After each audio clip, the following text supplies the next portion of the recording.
tournament, I would just recommend talking to as many people as you can. And the baseline is respect for the game. It's like if they kick your butt, while you're playing, be like, ooh, you know what? I respect this guy. I'm gonna try to talk to him. Maybe I can learn a few things. Who knows? Maybe that guy knows a guy. And that guy knows another guy. Boom, you're in the place. It's that simple. But that's my approach. That's my approach. じゃあね。 It's that simple. I like it, Brady. All right, best of luck this weekend. Hope you have some fun here. 花さん、じゃあね。花、じゃあさん、じゃあね。じゃあね。また明日。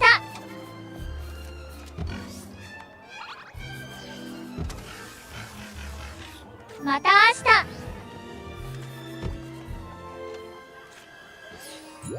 また明日。 Thank you, Brady, for the very insightful interview here this weekend. ケンです。どうぞよろしく。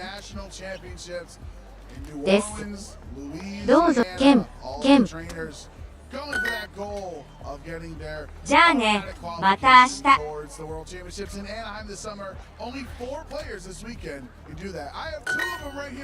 ナオミさん、どうぞよろしく。ナオミさん、どうぞよろしく。At this point, combined 9-1 record between the two of you, so you guys are doing pretty well. Doing all right. I mean, 4-1 on my side, but Naomi, Naomi, good evening. Oh, nice to meet you. Those are those good. Nice to meet you. どうぞよろしく。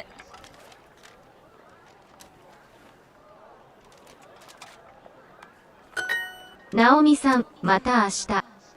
さん、また明日。See you tomorrow. Nice to meet you. See you tomorrow.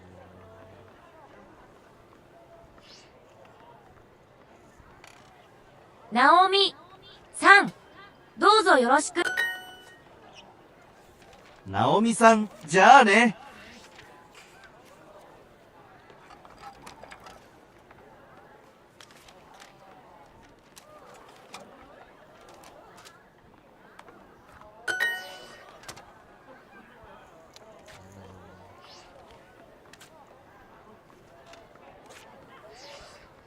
ケンです。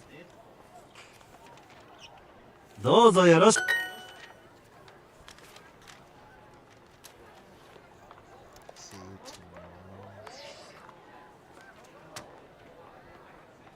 ケンさん、また明日。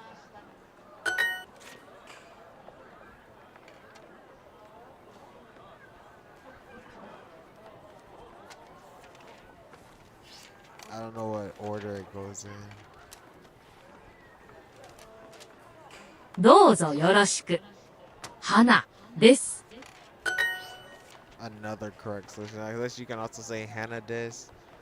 Those are your school or what? No. See you tomorrow,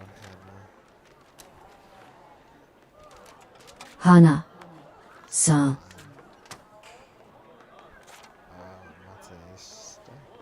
また明日。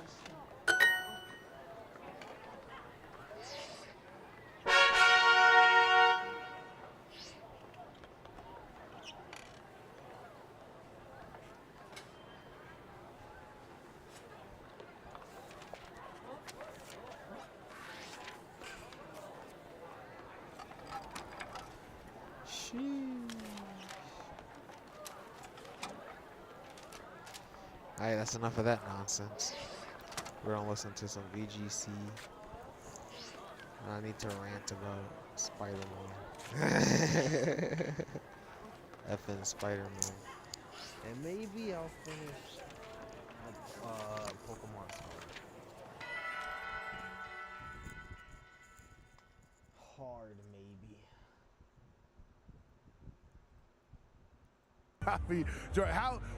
What's your team? What's your duo? You don't have to tell us, secret information or anything like that. But why are you performing so well right now? If after taking a couple months off, you're currently undefeated. Honestly, a break is always nice. Like when I came back to practicing, it was with a more fresh perspective, and just watching all the regionals from home just gives you time to like really evaluate what's evolving in meta and just that helped me a lot, like into building the current team I'm using. And then Josh, I know you're a big grinder. You get a lot of sets and a lot of experience with the teams that you're using, but you take some breaks as well, right? So how are you able to turn that switch back on where you're going from living life, you're not playing VGC every day, to I'm practicing, I'm preparing for a tournament, I'm all locked in. How do you flip that switch back on? The switch, the way I flip my switch is I hit up my friends who are playing the game every day, all day, and I'm like, yo, let's run, let's play.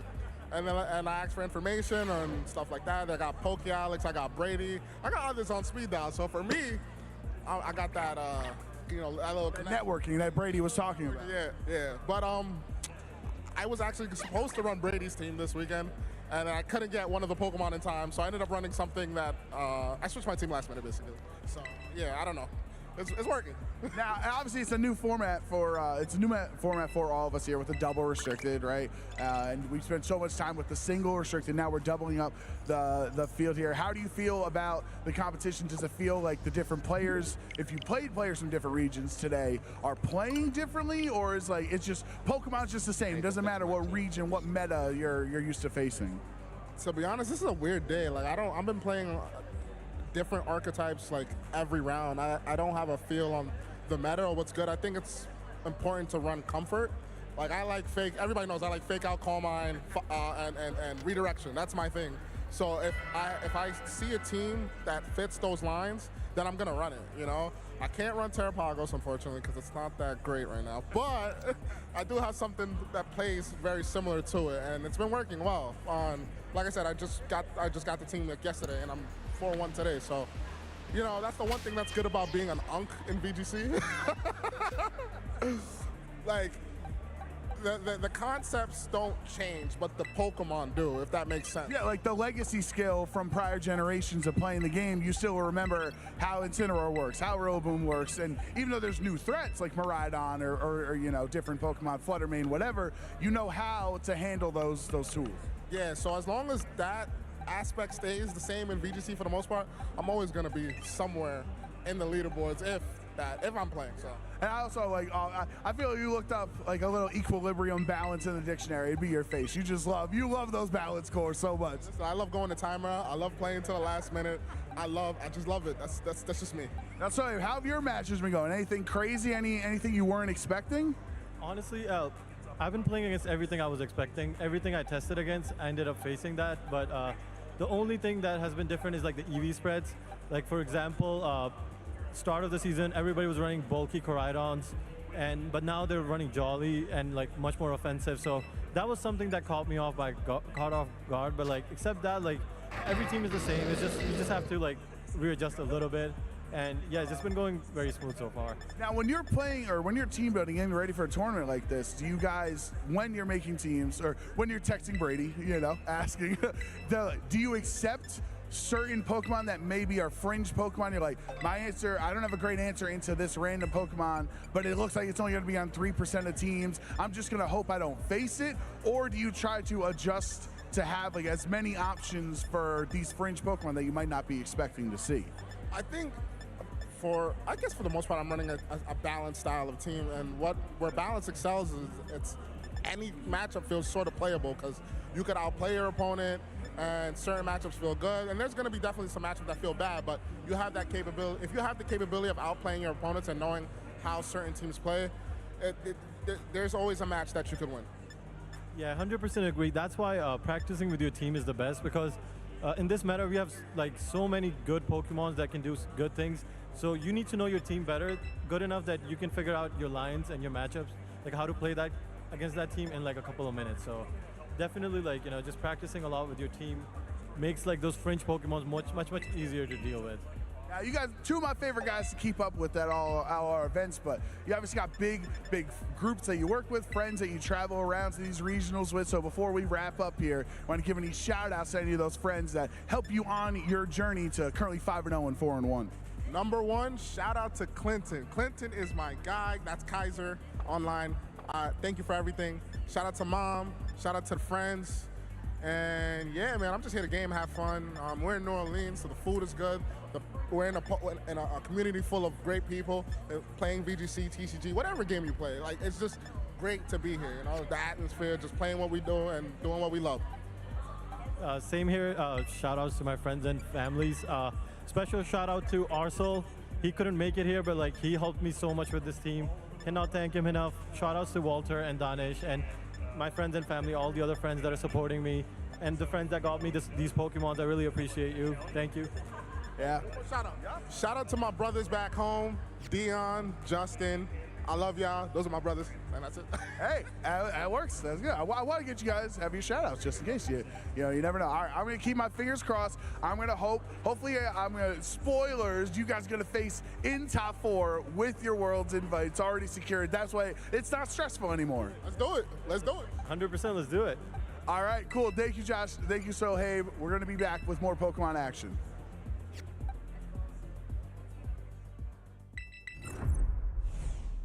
Hey Pokemon fans, Adam Skarzig Watson here in the lounge at NAIC, and I'm joined by a couple special guests, a power couple who have been dominating the Asia League, Ira and Wancho. Ira, what's it like playing with and competing against Wancho?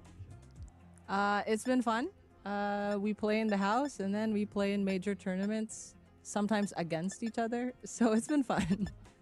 And that's great that you found a partner in not just Pokemon, but in everything. What's that experience been like, just learning Pokemon and being able to compete with, essentially your best friend? Nothing beats it, right? Nothing beats being able to wake up next to the best test.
Controller doesn't work.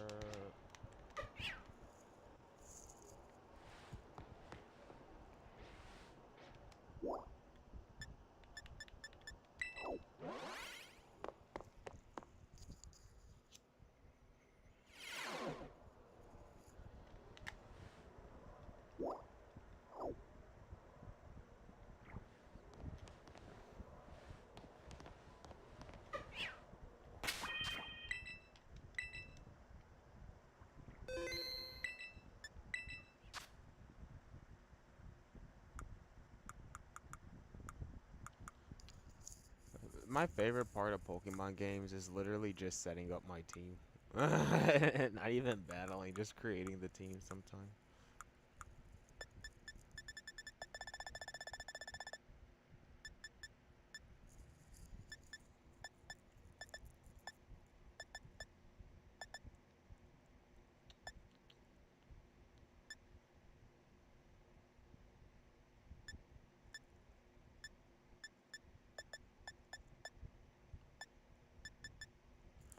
Do we want rain?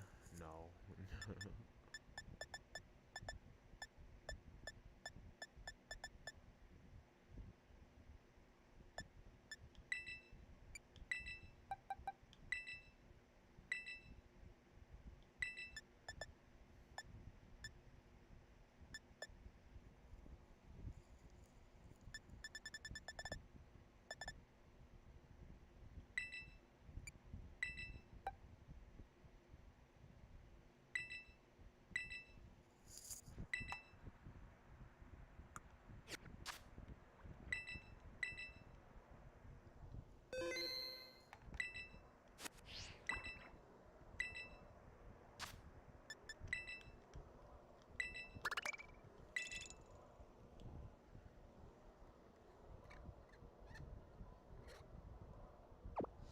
Oh, brother.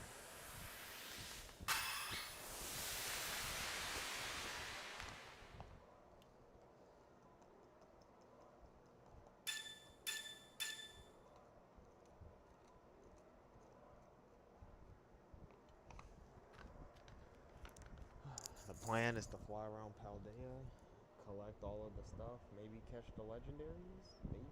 I doubt it. 6 hours.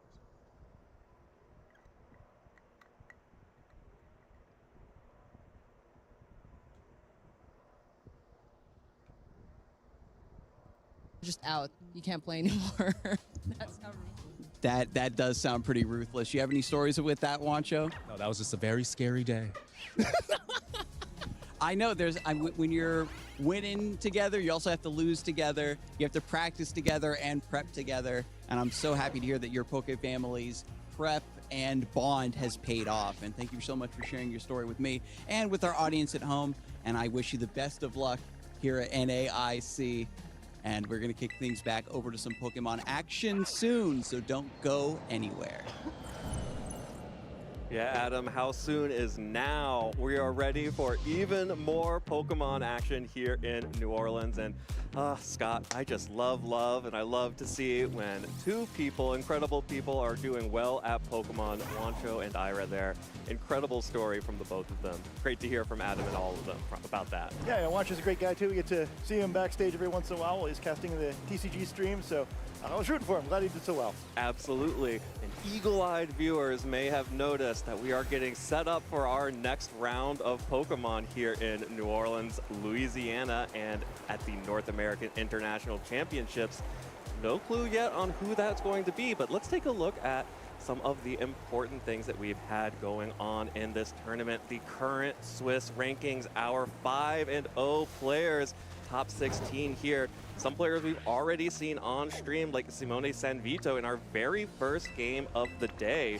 Also seeing Patrick Connors, the defending champion here in North America, as well as other previous North American international champion Alex Gomez Berna is also here at 5-0. So many top players right here. Yeah, I was kind of been really impressed to look at the pairings the last couple of rounds where there's so many big names near the top. Kind of a really fun mix of teams they're using too, where certainly a number of players using exactly what we were expecting. Some stranger things too. Scovillin is still undefeated somehow, where I don't think anybody had that on their bingo card, probably including its trainer. Yeah, that matchup we may see on our notables in just a moment, but that is Michael Zhang will be playing Michael Kelsch later on in this round of Pokemon. So Michael Kelsch will get to see what that Scovillain does, and that will be a very fascinating matchup. But look at all these incredible matches we have going on, but we just could not pass up the opportunity for two of the top players in the European region, and specifically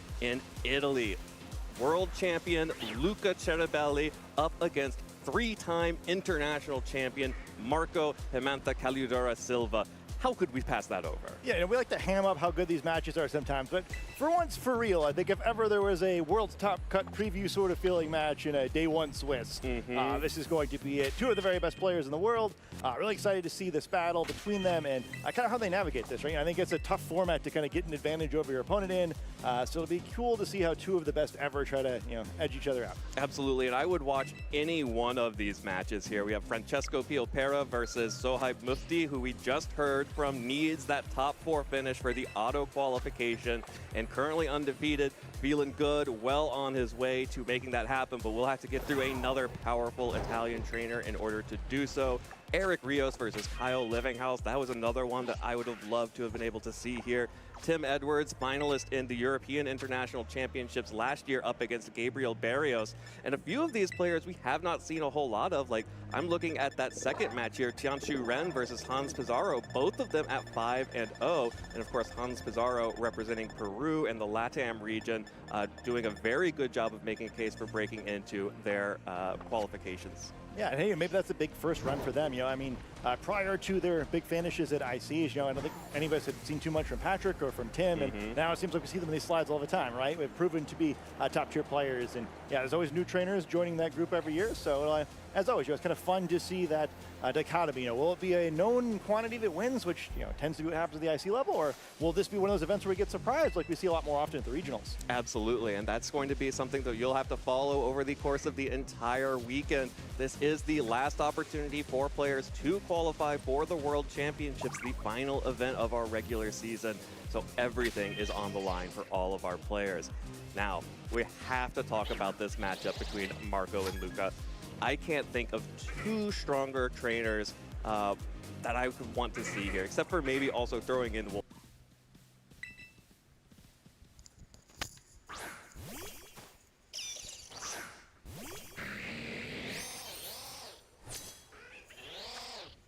So I really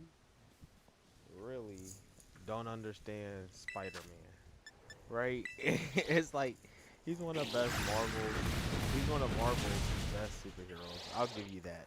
But all of his stories low-key kind of suck. All of his stories, it just involved him getting his ass beat. And I didn't understand why people like Spider-Man off of like his superheroic, but his stories are actually fun to read. They're fine, Alright, they're okay. It's just, it's his best stories is usually him losing, and I won't cherry pick a bunch, but like, ask any Spider-Man fan, what's his best stories? They're gonna say Kraven's Last Hunt, the one where he got shot and killed, and he didn't even beat Kraven. In the end, he didn't even beat Kraven. That's your best story? Probably. Gene the Wolf, the one where he failed to stop a murder of a cop. Okay. No One Can Stop the Juggernaut, where he failed the whole comic to stop the Juggernaut. It's just, I don't understand. This is your hero? It just makes me laugh. And then don't even get into, okay, not his best stories. What about his most iconic stories? One More Day? Ask any Spider-Man fan about One More Day. It's over. The Clone Saga. Uh-oh. A lesson in what not to do in comic books. The Clone Saga. The story behind the Clone Saga and the making of the Clone Saga, way more interesting than the episode.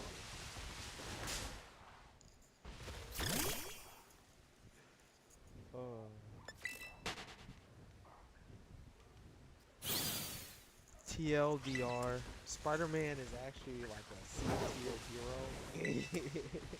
I mean, he's cool. He's super strong. Like, when he's pushing up the buildings, the iconic scene, that's cool, I guess. Like, he can trade blows, but probably with the likes of Superman. Like, he's super strong. When he beat up the Kingsman, that was OD. But, like, that's not his character, you know? Peter Parker is meek. Peter Parker is a loser. It's like, it's a tough ride. But those are just my thoughts. I enjoy Spider-Man things, especially the realistic ones, like I think it's MT Stash or something like that. It's up there. And the Spider Crawl Space. The guy who has the Spider Crawl Space is hilarious, especially when Spider-Man is legit bad, like during the Zeb Wells runs, and they'll tell you it's bad.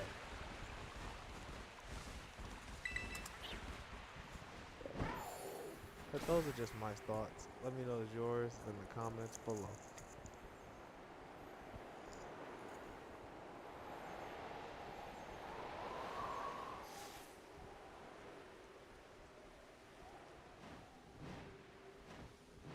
Oh, what I wouldn't give for a shiny drink.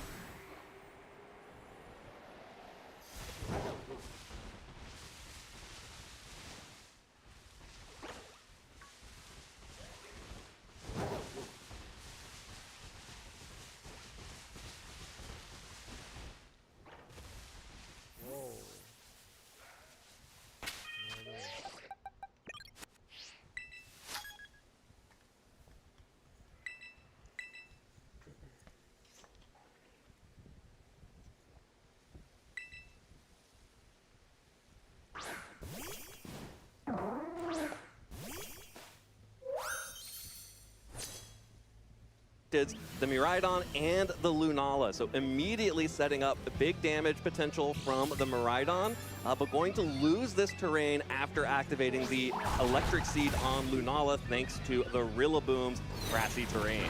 Yeah, pretty exciting start to this game here where you know, 4 Pokemon in the field and 3 restrictions apply, all but 1 restricted Pokemon immediately out here. Rillaboom having that terrain advantage is pretty big because of that, you know, you're likely going to want to try to cycle this Miraidon. Maybe you could try to get something cheeky, threatening the Fake Out, lots of fun options. The flip side, of course, is that Zamazenta is not like threatening a ton of damage into that Lunala slot, so it's a little freer to do whatever it wants to do. Perhaps especially if this is a transition into the Trick Room, which would be pretty hard to oppose with this group of Pokemon. Yeah, no way to prevent a Trick Room, but also opting not to prevent any damage coming out from the Miraidon on Luca's side. Dealing just a little bit over half damage to the Zamazenta. Squish, the Zamazenta takes Miraidon down to just about a quarter of its health, while the Moongeist Beam from Lunala doesn't pick up the KO. The Zamazenta hangs on with 1 health, and Miraidon also just barely hanging on after that U-turn from the Rillaboom. Both of these trainers do not want their both of these Pokemon don't want their trainers to be disappointed. Yeah, potentially both sides getting some great information here as they both narrowly survive those attacks. But once again, we see one of these situations where a low HP Pokemon doesn't quite get knocked out, and Calyrex doesn't mind that too much, right? As the option now on this next turn to go on the offense here. Lunala not really going to enjoy that either. It still has its Shadow Shield ability intact, so it's not like going to get one shot or anything, but it's still not liking facing down this Calyrex, and going to require some quick switches for Luca, although with the Pokemon we see in the back, has quite some interesting options for switching into a Calyrex. Oh, but there is no way to avoid the guessing game here of is it going to be the Psychic or the Astral Barrage coming out from Marco's Shadow Rider. Of course, the safest switch being the Incineroar because it can resist at least the Astral Barrage, but opens itself up to damage from the Zamazenta. So very interesting positioning here as Luca will retreat the Miraidon for that Incineroar. That will get an Intimidate down onto the Zamazenta, which will prevent even more damage to that. Will get an Intimidate down from, for example, the Heavy Slam that Zamazenta is running, as we see our first Terrassalization of the game.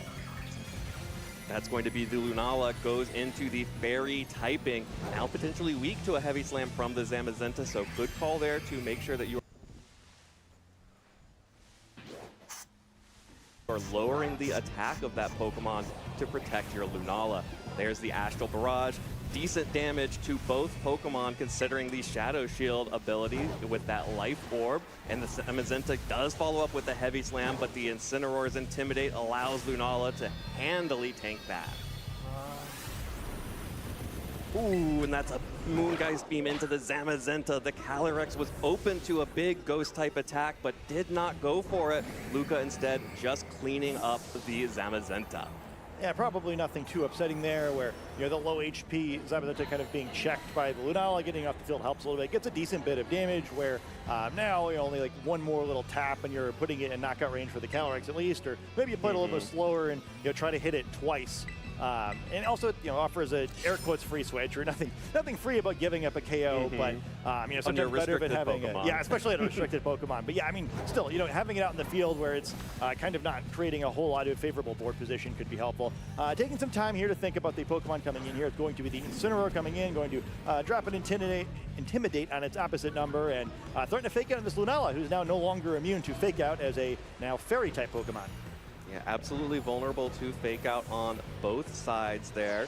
The Incineroar or the Lunala potentially able to protect that Calyrex just a little bit. Still no Terrestrialization used on Marco's side, so there's always the option for Calyrex to Terrestrialize into that Dark type and protect itself from some of this damage. Incineroar will retreat for Luca, however, going to continue to cycle Intimidates and cycle Fake Out Pressure. That's going to be the Ursaluna switching in here on Luca's side, going to tank that Fake Out from the Incineroar, while Psychic from Calyrex will connect onto the Lunala. That's good damage, but 7 hit points means Lunala hangs on, and that means this Moongeist Beam will absolutely connect into that Calyrex. That's going to be a easy KO after the Life Orb recoil and 4 times super effective damage.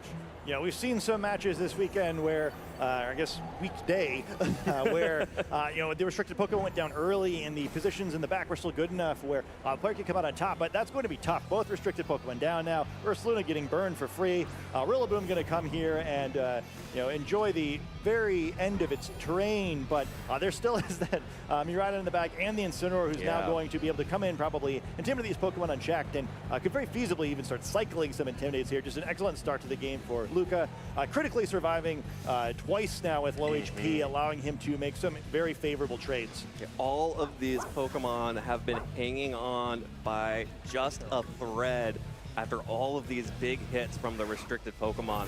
Ursaluna, like you mentioned, will opt to switch out in favor of the Incineroar to start getting those Intimidates down onto the 2 physical attackers on Marco's side.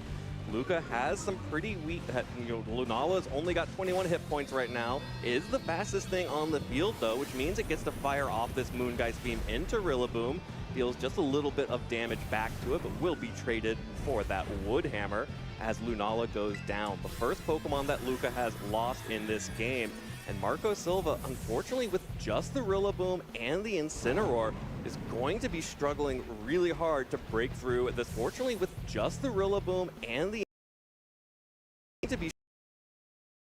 break through this Miraidon in the back. See a knockoff there, so at least getting to remove the item, but since it's the Assault Vest, wasn't really doing anything against either of these Pokemon anyway. All it did was weaken a future knockoff. Yeah, which, oops. Miraidon going to come in here and going to gain control of the terrain for the remainder of this matchup. Could potentially matter a little bit, really just stopping the healing in what otherwise is going to be a little bit of a slow end game, but a very favorable position for Luca. That Incineroar is going to be very difficult to defeat. Not going to have any way to avoid the Miraidon getting at least one more attack off as well, though I'd assume we will see a Volt Switch here in order to get at least one additional attack after that. And even the Ursaluna is sort of an interesting spot where if you were to knock out this Rillaboom, it could kind of come in and finish off the Incineroar for you. So just a matter of prioritization, right? Especially now that we've seen this fire terrestrialization, the Incineroar on Luca's side no longer looking so offensively gifted either. Well, that's just going to be an Electro Drift into the Incineroar. That will be a 1-hit KO, but the Rocky Helmet will trade damage back on to the Miraidon, which was at such low health from the previous turns that it will go down to the recoil. That means that it's going to be Rillaboom with this Wood Hammer, dealing a pittance of damage to Luca's Incineroar, and has the Ursaluna in the back. So this Flare Blitz actually dealt pretty good damage into that Fire Terra Rillaboom. No chance here for this Rillaboom to be able to come back against both of these Pokemon. Yeah, the struggle here too is I don't know if Grassy Glide would be enough to knock the Ursaluna out. If you Wood Hammer, you're going to be forfeiting the game by knocking yourself out here. The disadvantage of the recoil. We're going to see it though. That's well, after the Intimidate's even not enough to KO the Ursaluna, even with Wood Hammer. The benefit is you don't knock yourself out. Incineroar gets to do it with a critical hit knockoff as Luca Ceribelli will defeat Marco Silva in Game 1. That's going to mean that Marco is going to need to make some changes here to keep up with the pressure that Luca was putting on. Yeah, I'm curious if the trainers learned that their Pokemon were trained, maybe their opponent's Pokemon were trained a little differently than they're expecting, or just kind of like didn't get the reads they're hoping for here. To me, it seems like both trainers were playing pretty quickly there. I kind of wonder if they haven't scrimmed this matchup a few times before where I feel like they weren't being thoughtful, I guess, but it just like it felt the tempo of this didn't feel super Game 1-y to me. Wow. Just back to back, single-digit health survives on all of these Pokemon. Really made the difference there, just being able to continue to hang on for one extra turn, get one extra Volt Switch off, get one extra Moongeist Beam off, especially there, able to take out the Calyrex. And Marco was playing so aggressive with that Calyrex Shadow Rider, never even, never clicking the Terrassalization button, saving that for the Rillaboom by the end. Leaving it very vulnerable, and at one point, Luca just had to say, okay, if you're going to give me the Calyrex, I'm going to take it. Yeah, I mean, I actually kind of like the reads on Marco's side, even though they didn't work. It seemed like he largely got Luca to make the plays that he wanted to make. It turned out the math didn't actually work to convert those plays because he wasn't able to pick up the knockouts. I think that's kind of interesting how this sets up the second game, right? Where Luca maybe doesn't need to adjust so much from that end where like the path that they took led to him winning, but I don't know if he's going through the game feeling like he necessarily like won the reads where either, A, it's like the Pokemon really were trained in a way where you always survive those and like it's kind of a team diff, or B, you gotta be a little careful. Like, okay, well, like he was a little bit in my head maybe, or if it wasn't a bait and he got away with it. So like, do you play a little more aggressively this game, kind of assuming that you get the same pace for Marco? Does Marco try to slow it down a little bit, maybe try to get some chips so he actually picks those knockups out? But we see a very similar start to the game on one side of the field. Well, it's the winning player who does make the adjustment. Yeah, that's going to be the Choice Band Urshifu and the Whimsicott for Luca going up against that Zamazenta and Rillaboom from Game 1 from Marco. So opting to have, or at least threaten a Tailwind mode here from the Whimsicott and making big adjustments to the Pokemon that were brought. That means most likely no Ursaluna and also no Incineroar in the back, or leaving one of the two restricteds at home. Yeah, I'm really interested because Incineroar was such a great tool for closing the game last time. But I think maybe that does hint to us that perhaps that game did not go quite the way Luca was hoping it did in the first game, making a larger adjustment here. Unlike Marco, we're getting to see the audience here that it is Incineroar that was left at home. So, hey, these two physical Pokemon would not have liked to see Incineroar come in. We'll have to see if Miraidon can make the same difference. This time switching in after the Rillaboom and getting control of the terrain to start out the match. Yeah, gaining control of the terrain, so important for this Miraidon, and also important for Marco and the Rillaboom as Rillaboom switches out for Incineroar. Marco says, hey, I'm not going to leave the best Pokemon in the meta at home. I'm bringing Incineroar every time, and gets an Intimidate down onto that Choice Band Urshifu, and forces the Terrassalization out of that Pokemon with the Fake Out pressure from that Rillaboom. So here, Luca has now a Ghost Terra on the Urshifu and will take a Heavy Slam to the Miraidon on the switch-in. The U-turn, though, means that it will just be able to bounce back, take a little bit of Rocky Helmet, chip damage, and then we'll see what Luca wants to bring in next. Could bring in the Whimsicott for Encore Pressure or Tailwind, or could bring in the Lunala and potentially get that Electric Seed activation off. Whimsicott is the one coming in, so maybe trying to deter a potential fake out here. Otherwise very effective against this Choice Specs Miraidon, although we saw, Zamazenta could do some significant damage with the body press, but probably not threatening a knockout yet. And we also saw, you kind of mentioned the Terrassalization being forced on Luca's side of the field, but also there was the switch forced on Marco's side of the field, kind of paying the tax of having won the turn one terrain battle, knowing that Miraidon likely coming in, so then Rillaboom has to go right back out in order to be threatening that switch in again. Doesn't necessarily have to do it right here, since the Miraidon's in trouble and we see the fake out instead. Ooh, critical hit fake out into the Miraidon as Whimsicott will lock Zamazenta into Heavy Slam. That will prevent it from dealing good damage to the Miraidon, but does still threaten the Whimsicott, which takes this Heavy Slam for a one-hit KO.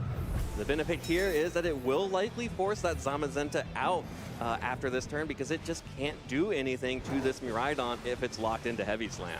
Yeah, maybe not the worst thing in the world. I mean, obviously, we'd love to get the tailwind up before you get knocked out, but Whimsicott, not taking or exerting a whole lot of offensive pressure, and now that this Zamazenta has kind of been weakened by being forced into this non-optimal move, you got to do something with the switch, right? Just having to switch yourself isn't a great way to cash in on that. So now the Miraidon with the correct terrain, at least for now, although the odds of a Rillaboom coming in fairly high when you're forced into switching anyway.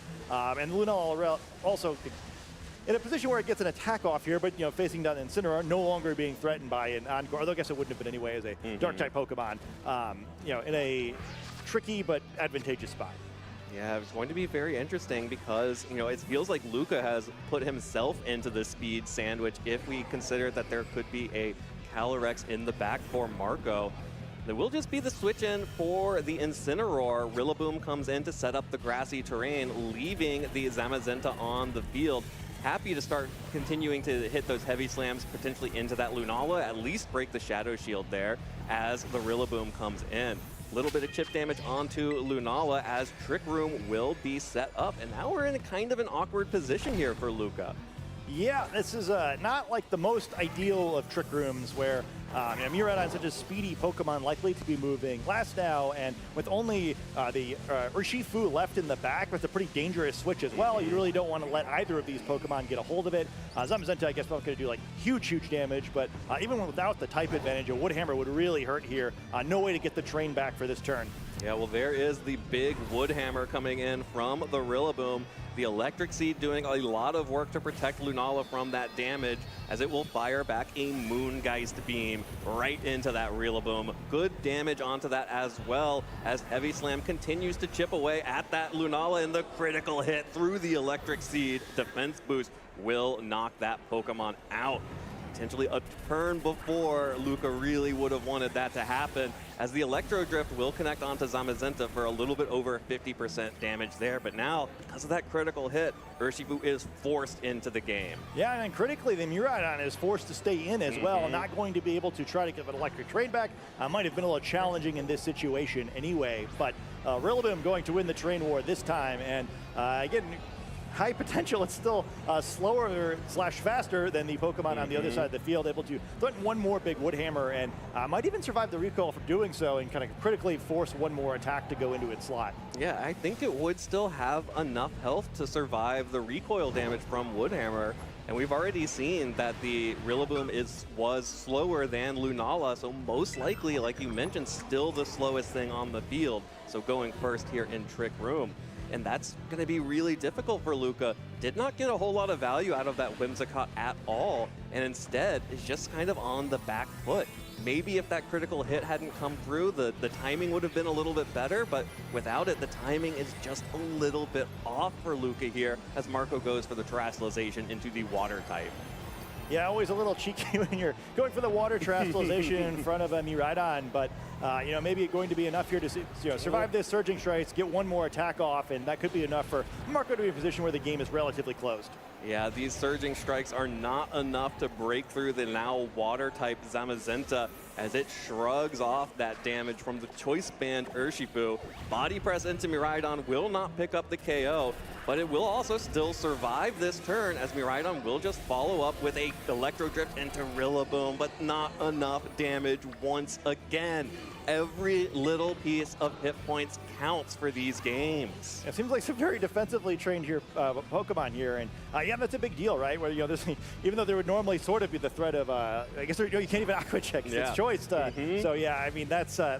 We're going to see the forfeit get locked in here, and that was a bit of a disastrous game 2 for our defending world champion. I was him switch up his strategy from that first game that he had won because things were a little bit shaky, but I didn't really see what he was going for there, right? He had both of his speed control options. I wasn't able to use one. The other one like actively worked against him. And we kind of see the weakness of these mixed speed control teams. It's great if everything lines up the way that you want it to, but your trick rooming without the Ursaluna even selected that time did not look so good. Absolutely, and the Whimsicott, like you mentioned, I'm not sure what Luca was going for there, because all of Luca's Pokemon are outspeeding the important Pokemon on Marco's side without Tailwind. So you're really looking at getting, Moonblast pressure and Encore especially, which is really powerful when you have a bunch of fake out users like Rillaboom coming in. And of course, like you mentioned, Incineroar can't be Encored, but clearly Luca had a plan there with the Whimsicott, but just couldn't quite make it happen. Yeah, I mean, the critical hit may have mattered there, right? Where I guess I might think about this a little more. I think the assumption is that the final Pokemon is a Calyrex. If you can very easily double tap that under Trick Room, kind of just eliminate it. So the game probably much closer than it looks there, where if it gets on the field, it probably doesn't make a difference. However, there is still 2 Pokemon remaining on Marco's side, and even though the Calyrex would have been relatively easy to deal with, that does still potentially require 2 targets. Only one if it's in Urshifu in an optimal situation, maybe. And yeah, that was a lot of actions that Luca just didn't have remaining there. The flip side, like, at least briefly, the Whimsicott sort of got him into a better position there. But yeah, I wonder if, like, maybe there was a, one Pokemon selection difference would have made that a little more advantageous, or just trying to play a slower slug it out game, because in the first game, I think Incineroar did such a good job of controlling the Rillaboom, who I think is really critical poke of this matchup. And yeah, I think you probably either need the Intimidate or to be a little bit more militant about making sure you win the terrain battle. Well, Luca has opted not to win the terrain battle here in Game 3, going back to Game 1 leads with the Miraidon and Lunala. The electric terrain will be set. Activate Lunala's electric seed to boost its defense, which has been really critical for Luca's team. That Lunala has tanked so many physical attacks thanks to that electric seed, but will lose the terrain immediately as Rillaboom will set the grassy terrain with its grassy surge. Yeah, so it's interesting where even though the train battle went to Marco, we kind of seen this is the formation that worked for Luca the first time. We've seen there's a little adjustment from that Game 1 plan, or somewhere between Game 1 and Game 2 on Luca's side of the field, where Marco's, I guess we don't even know exactly what his plan was. It's possible Calyrex did even come last game, although I would assume it's fairly unlikely. Yeah, absolutely. Would be a very big... Would have been a big play to leave Calyrex at home in Game 2, but we are going to see Whimsicott coming back in here. That's going to tank a fake out and tank a body press from the Zamazenta.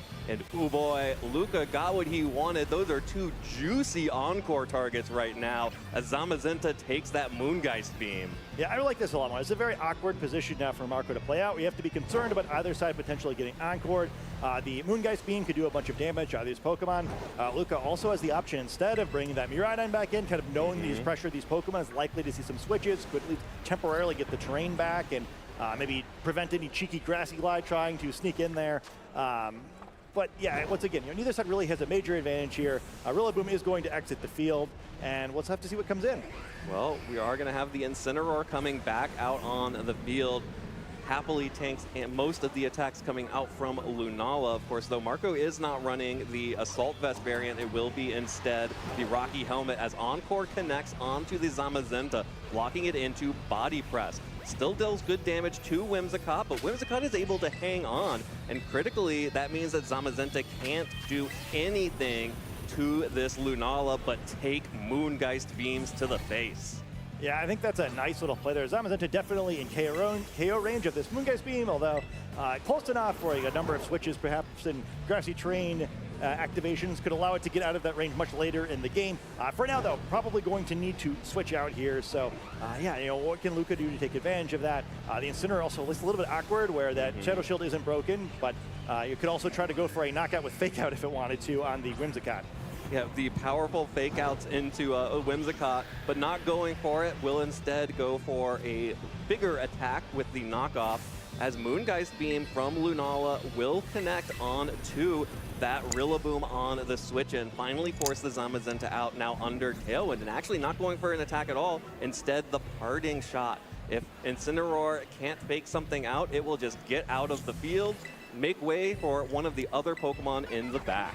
Yeah, kind of a meaningful parting shot too there. That's probably already enough where if Marco wanted to bring Zamazenta back in, although it doesn't really make much sense here, would have the option of surviving a Moongeist Bean now. So it would be the Calyrex who would take significantly more from a Moongeist Bean, but also threatening a lot more damage and could try to pick up the knockout on that low HP Whimsicott. Yeah, but now the Tailwind has been set up, so Luca has the speed advantage even against this Calyrex Shadow Rider on Marco's side.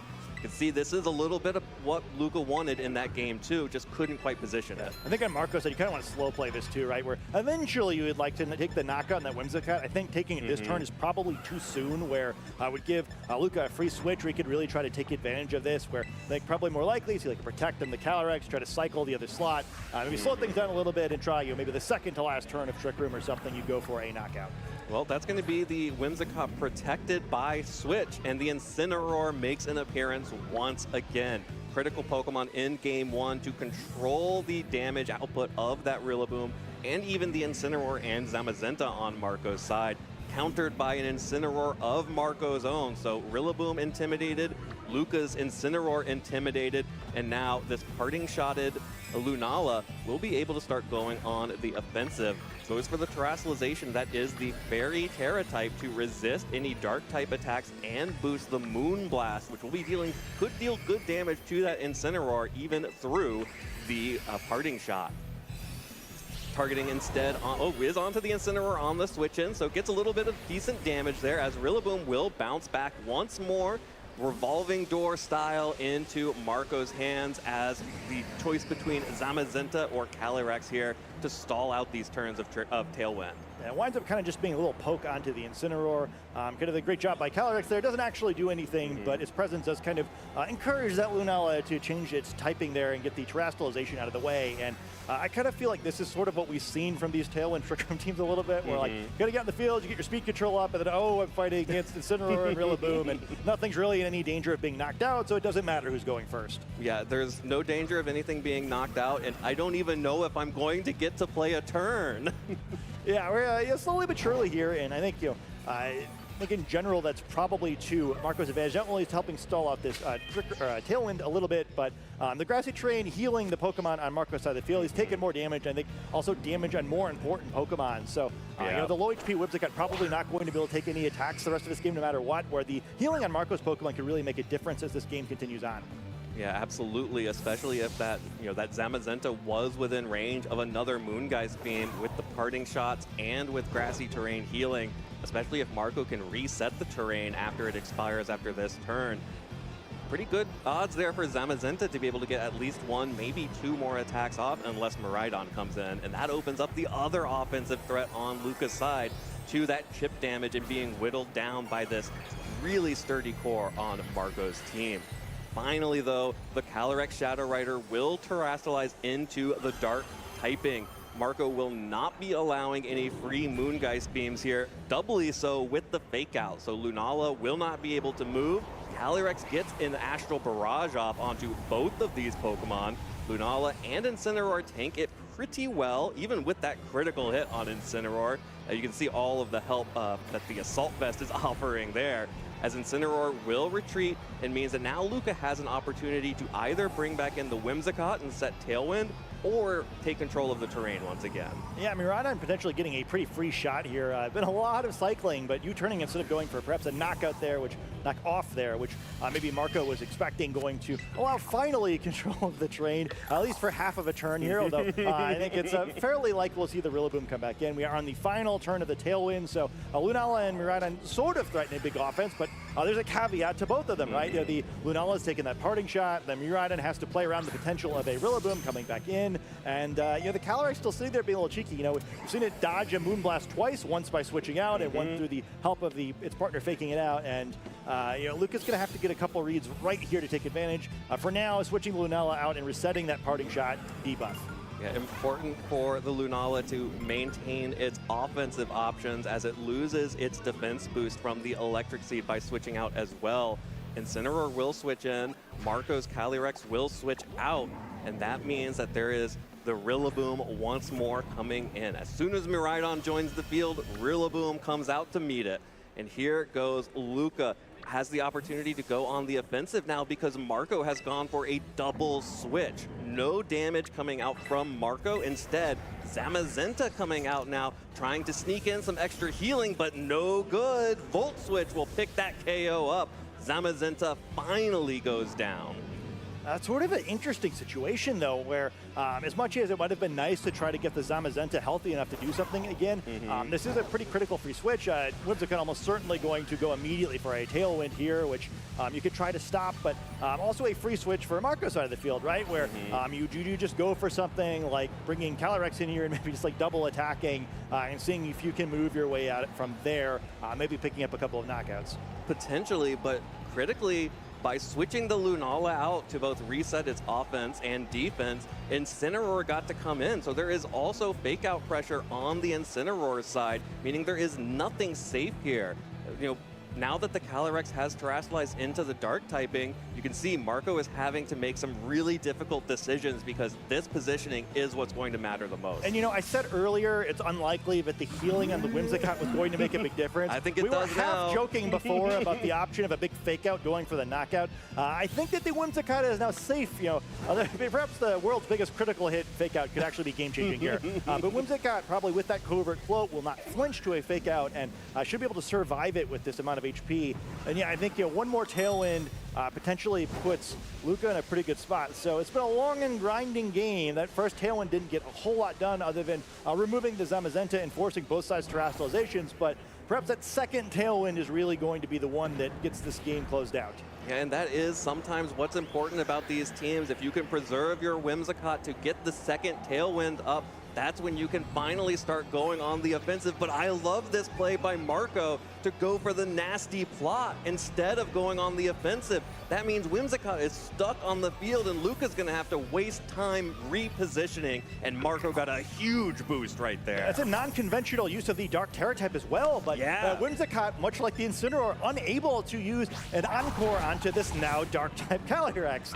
Incredible. And it's a great move too, right? Where a knockout is certainly to Luca's advantage. Now this Tailwind turn's being wasted. Do you try to go for a hard switch here? Do you go for a Light Screen? Maybe you go for a super effective Moonblast, which would be powerful, but maybe not super impactful. On Marco's side, you could now just go for a Protect on the Calyrex if you think that Luca's going to be afraid of switching one of his own restricted Pokemon in.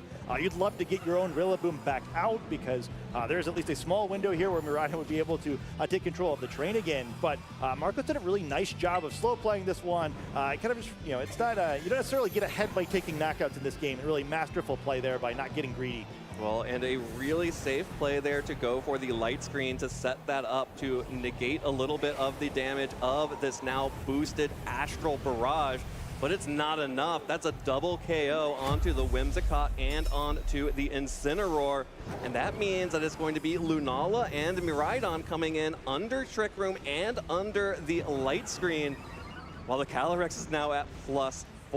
So you said Trick Room, but it's Tailwind. But, Tailwind, but I think you're thinking the right place because we're in sort of an interesting situation here where I think if there was no Trick Room on the Lunala, the endgame to me is pretty simple. On Marco's side, you switch the Rillaboom out, you protect the Calyrex, you go for a fake out of the next turn and just start launching Astral Barrages. The counter to that is trying to find the right time to get a Trick Room perhaps on Luca's side, really take advantage finally of that to get your Lunala slower than the opposing Calyrex. However, we saw what happened previously where they just caused the Rillaboom to win the game. So we'll have to see if Luca can finish this one off this time. Now at a Pokemon disadvantage with a speed control advantage against a Calyrex with 4 levels of increased special attack. Yeah, that is so scary, and the Light Screen will be doing something, but it may not be able to do enough here. Is really threatening, though, to have Tailwind and the Electric Terrain up. The other thing to keep in mind here is that there is still the Wide Guard threat from Lunala. So not quite so simple as just hitting the buttons. There will be some trading necessary here, but definitely some mind games. The Calyrex is going to give up the boost, though. I love that play in the sense that likely not what Luca's expecting, but that's a big, big give. Yeah, it takes a really strong and confident trainer to give up your +4 Calyrex and just switch it out. This Electro Drift will connect onto the Rillaboom, deals good damage thanks to the Electric Terrain still being active. And here comes the Terra boosted Moonblast from Lunala, connects onto the Incineroar on the switch in. almost picks up the KO, but not quite enough, and Rillaboom is able to switch out with the U-turn, bringing Calyrex back out on the field. So it's a little painful, but this will give Marco a path toward getting the terrain control back. And it's a little bit more dangerous than perhaps that he would have hoped, where you'd love to go for a fake out here, but if you do, it's like a fake out switch is a pretty tough play to make here. We're going to wind up taking a bunch more damage, so it'll be exciting to see what Marco goes for, but does get the Rillaboom out. Only 2 Pokemon remaining, so the option for the terrain control, we'll have to see what he'll have to pay to get it. Exactly. Will it be the Incineroar? Will it be the Calyrex? What will it be that Marco has to give up to regain control of the terrain? Will it just be momentum? Just switch one of these Pokemon out into Rillaboom and give up one of your turns here in these final turns of this deciding Game 3. Yeah, I think obviously the Calyrex is the great prize if you can get it here. Would remove all of the speed control related complications, but oh, this is just such a tense turn. You know, Rillaboom could feasibly come into either slot. It is the Calyrex, the more likely play here, I would say, with not wanting to risk such a powerful Pokemon. The terrain going to swap. The damage from Miraidon going to be decreased. And, you know, get a little bit more healing, perhaps, in what has been a very defensively oriented set. Yeah, but the healing goes both ways. The Lunala and Miraidon will also be gaining health back from the grassy terrain. There's the Electro Drift into Rillaboom. Still good damage. I think Rillaboom might be able to survive one more Electro Drift after this grassy terrain recovery goes off, though. And once more, threatens fake out pressure onto both of these Pokemon.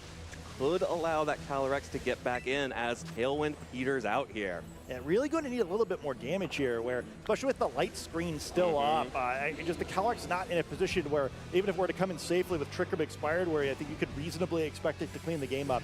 Even a tiny bit of damage could make a big difference. You know, Miraidon not the most defensively sturdy Pokemon in the game, but Lunala kind of is, especially with the light screen there. Yeah, and this is a really awkward moment to have the Incineroar and the Rillaboom out. You are able to threaten, to prevent Trick Room with Fake Out here. Ooh, but actually just a helping hand coming out from the Incineroar onto the Rillaboom. That's going to be a helping hand Fake Out. Deals big damage. That would have knocked out that Whimsicott, I tell you what. As the Electro Drift connects onto Incineroar, and that may be exactly what Marco wants and needs, a free switch in to the Calyrex in the back.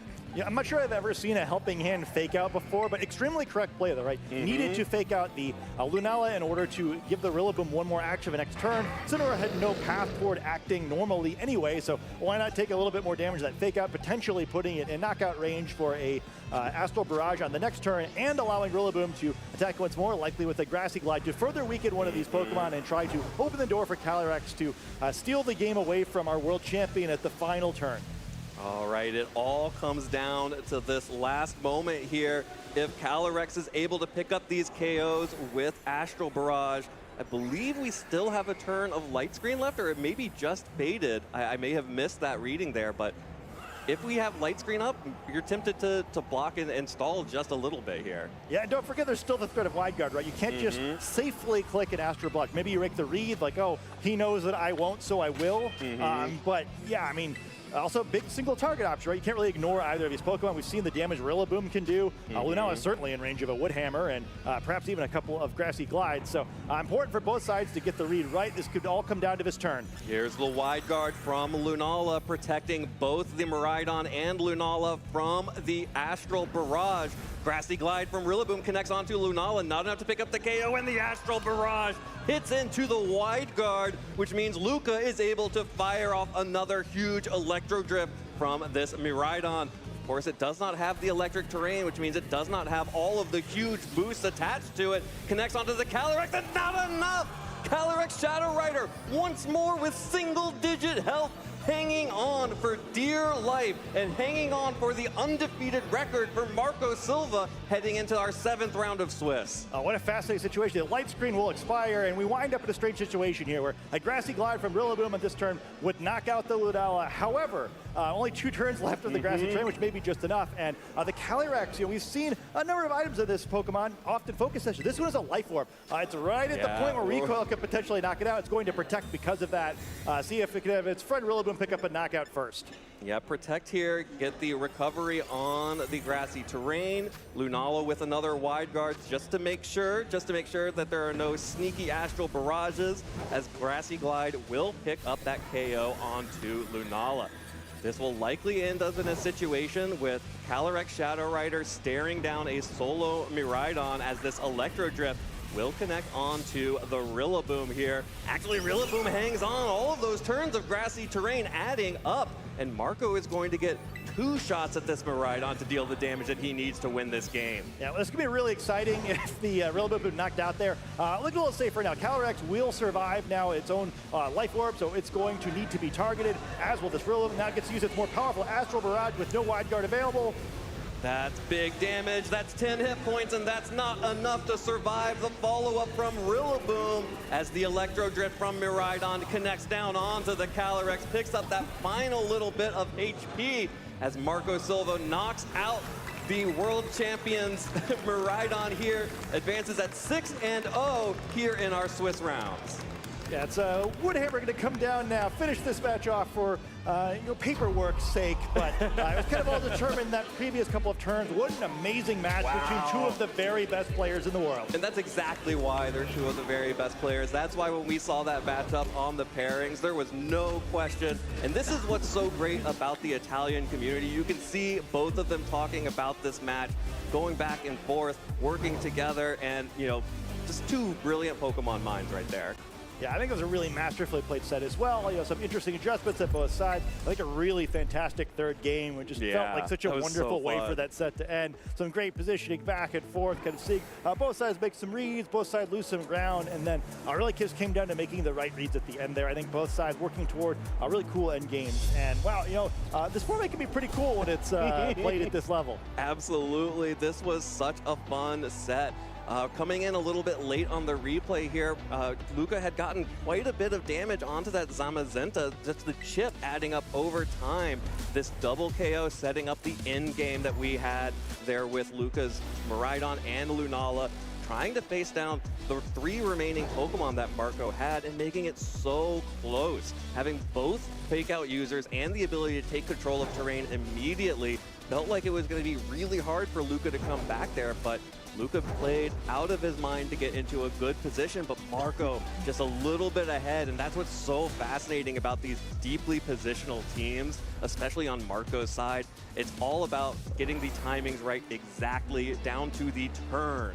Yeah, I thought it was funny. Pokemon at its most chess, right? Where we see a lot of matches where it seems like they're over very quickly because we see big knockouts. This was completely different, right? Both sides playing conservatively, not giving up anything for free, just trying to maneuver in situations where they had checkmate, right?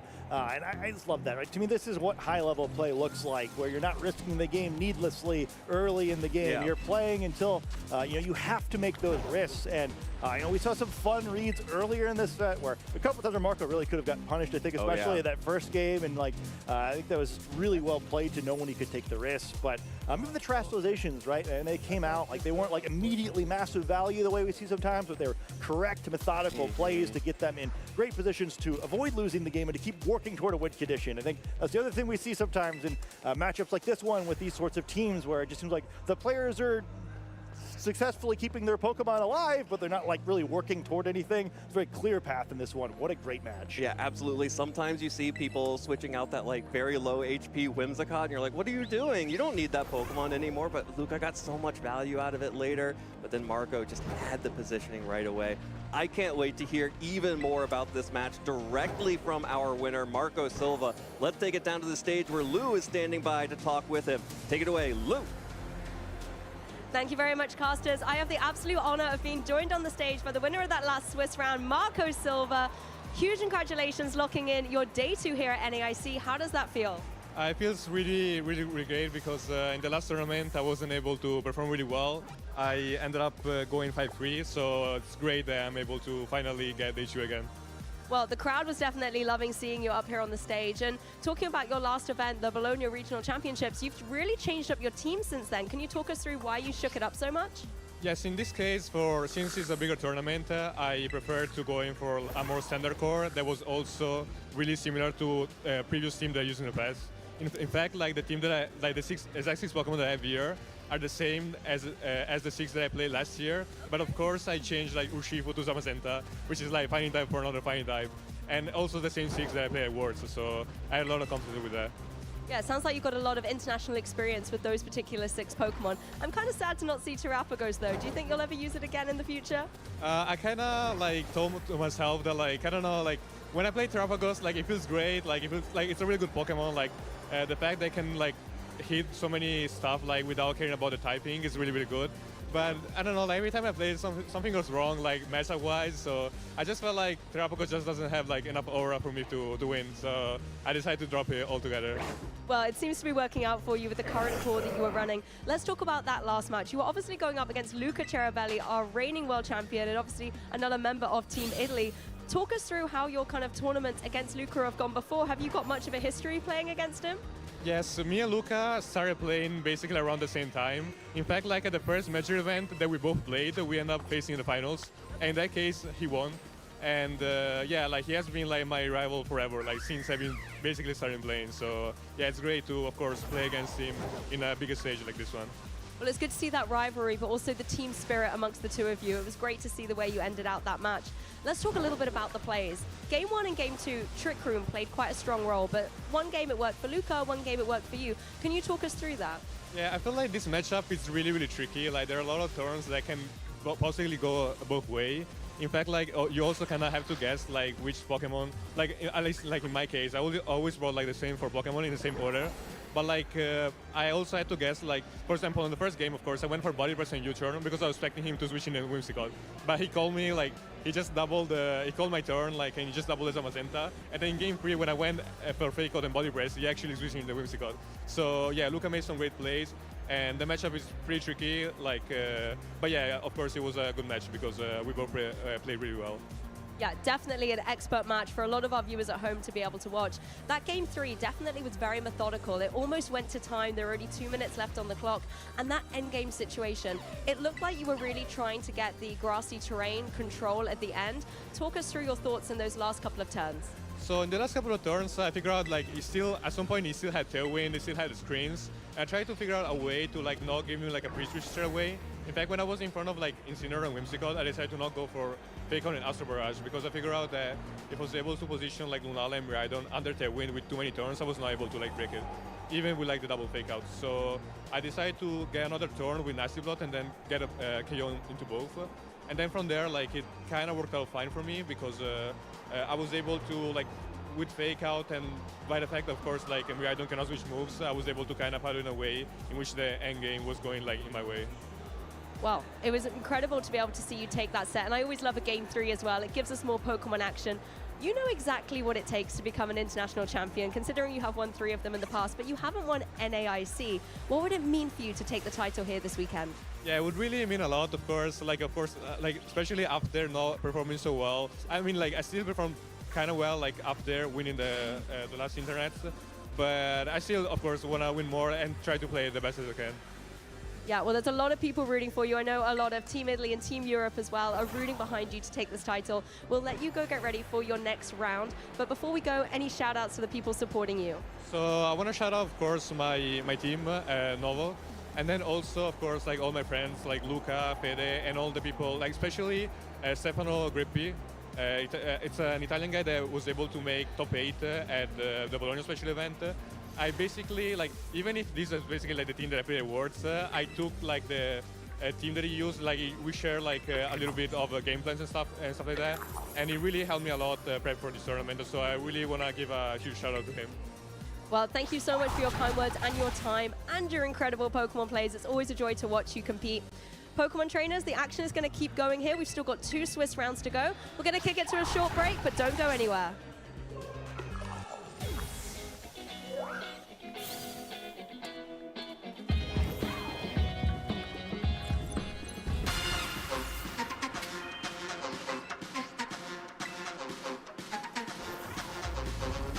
I would say a great trainer is someone who's like willing to work with other people and willing to like let other people help them be better, and also just someone who's nice to everyone, because I think it's really hard to be good at Pokemon if you're not willing to talk to other people and help them out. I would say being able to be humble in your defeat. You can't win them all, and how you handle your interactions with your opponent, even during the match and after, are very, very important. I think what makes a great trainer is someone who's passionate about it and motivated enough to learn. You got to enjoy learning move sets, learning matchups, learning move counts and whatnot. And then the more you play and the more you do, the better you'll be. I think a good trainer is someone who is kind and open-minded and willing to share their experience.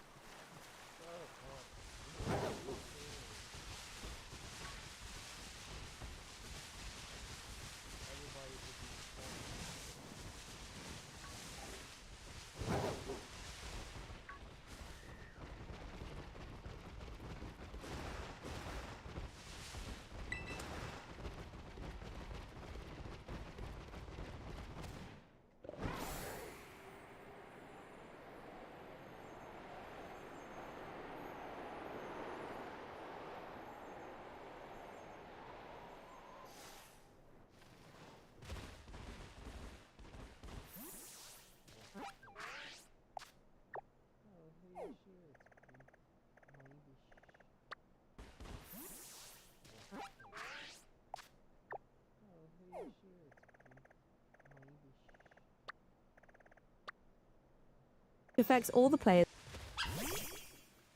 Affects all the players. Additional speed-based turn order. It does not affect the speed of priority moves such as sucker punch or fake out, giving opportunity for opponents to work around this fancy maneuver. Trick Room is often used on bulky support Pokemon like Cresselia, Dusclops, or Calyrex Ice Rider, who can reliably endure a turn of damage and still set up the strategy.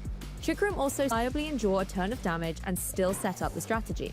Trick Room also synergizes well with redirection moves like Follow Me or reliably endure a turn of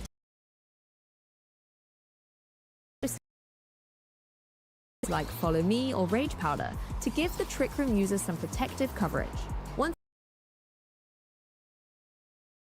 Iron Hands or Calyrex Ice Rider take control of the match. Because they're naturally low in speed, they become the new fast Pokemon under Trick Room conditions, and can take center stage to show their Pokemon prowess. If Trick Room isn't for you personally, but you find yourself facing down against a Trick Room team, then there's a few ways you can try and counter this strategy. Firstly, you can try and deny Trick Room from going up at all through the use of a few moves. Taunt shuts down status moves, meaning a taunted Pokemon cannot use the move Trick Room. This is particularly effective as Trick Room will always go last in the turn order due to its low priority, meaning you can connect Taunt before the Trick Room user is able to get to its attack. The same strategy applies to Roar, as you can use this move to send the Trick Room user running right back into its Pokeball before it can set up the speed-altering effect. However, if you can't stop your opponent from setting up Trick Room, then there's still the option of reversing it with your own Trick Room, or finding a way to play defensively through the 5 Trick Room turns and stall them out. In the right hands though, Trick Room really can be devastating. It rewards preparation, prediction, and team synergy, and gives underused slow Pokemon a real moment to shine. Well trainers, it looks like our Trick Room turns are up and the dimensions have returned to normal. Try this strategy out for yourself in your next battle and see what happens. Best of luck! I am here with Meowth, and we're playing a little Pokemon This or That Water Pokemon Edition. Are you ready? I'm ready. All right. Araquanid or Pelipper? Pelipper. Pelipper or Quillfish? Quillfish. Quillfish or Kingdra? Quillfish. Quillfish or Floatzel? Quillfish. Quillfish or Wugtrio? Quillfish. Quillfish is crushing it, or Poplio? Ooh, he's so cute. Quillfish. Quillfish or Sobble? Quillfish. Quillfish or Gyarados? Quillfish. Quillfish is destroying this right now. Quillfish or Greninja? Quillfish. Quillfish or Squirtle? Quillfish. Quillfish or Psyduck? Quillfish. Quillfish for the win. Throw me a plush. Oh! Bidoof, congratulations. Huge winner. Shout out to Monroe. Good luck, you guys. Bye. Hey Pokemon trainers, welcome to Pokemon Championships History, a series where we showcase important moments throughout the history of competitive Pokemon. I'm Jake Muller, and I'd love to take you back to the World Championships in 2015, the year Mega Kangaskhan claimed her biggest victory.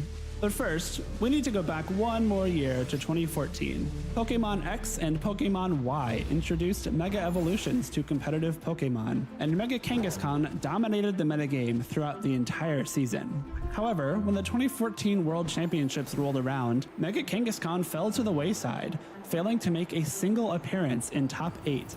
Although Mega Kangaskhan surged back into the metagame as we moved into the 2015 season, its place at the top became crowded thanks to the introduction of even more Mega Evolutions from Pokemon Omega Ruby and Pokemon Alpha Sapphire.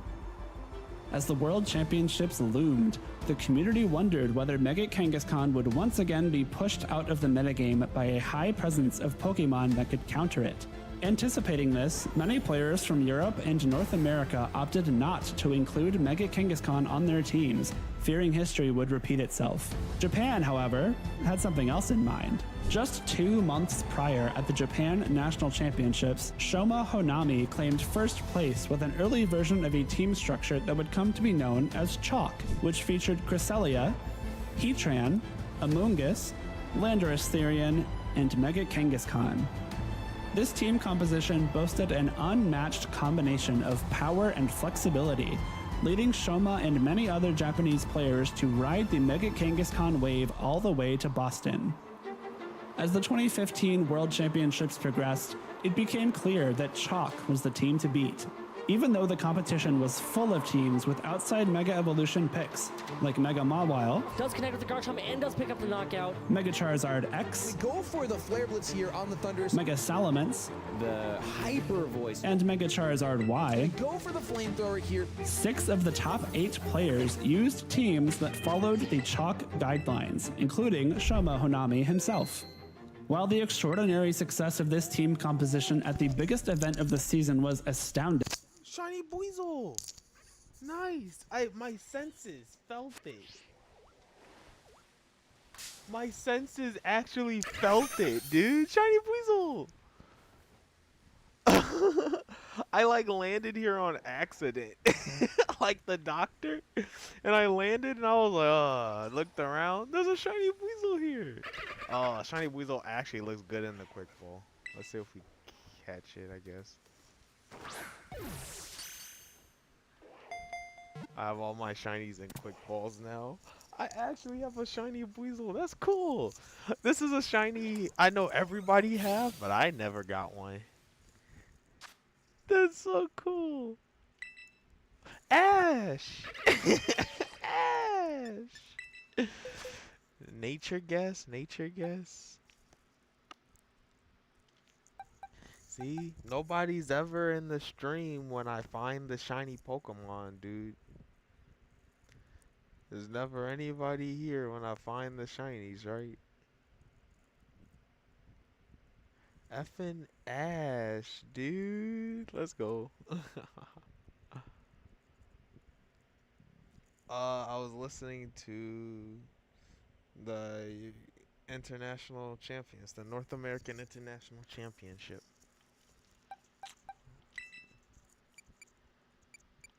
Shiny Buizel.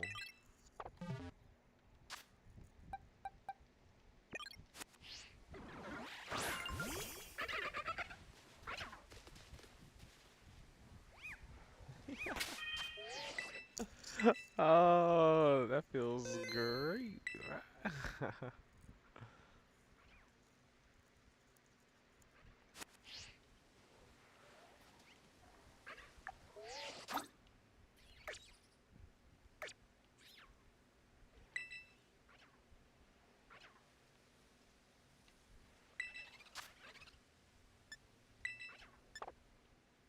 I can't get him in the picture. He's walking away. Damn it.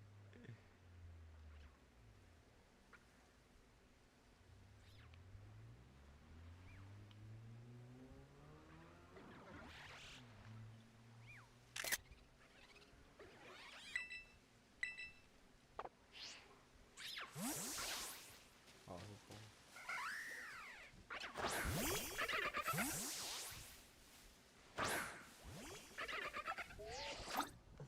I was hoping for a shiny Halucha or something. Or a shiny fighting type.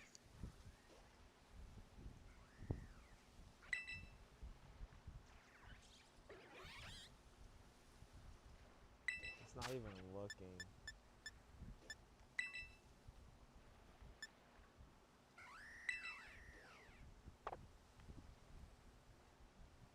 What's wrong with my nails? Oh my god. Oh.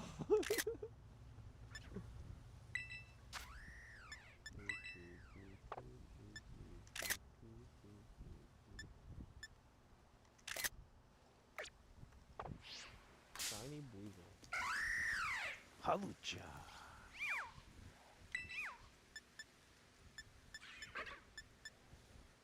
Okay, Buizel.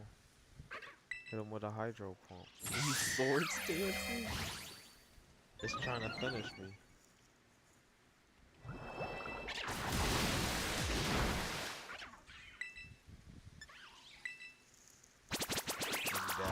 That was smart.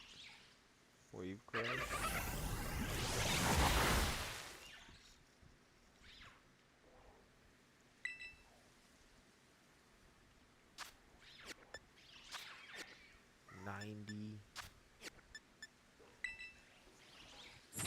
Gotta love to miss.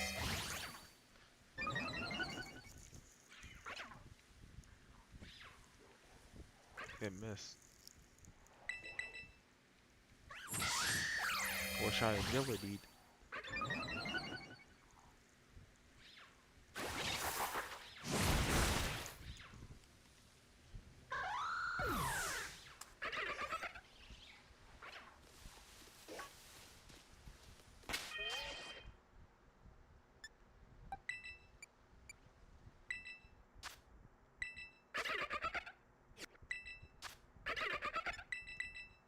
What?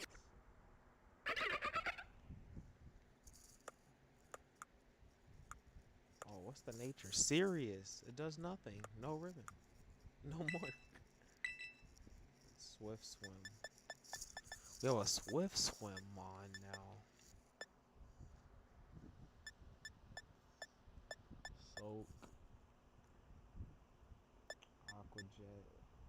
Liquidation.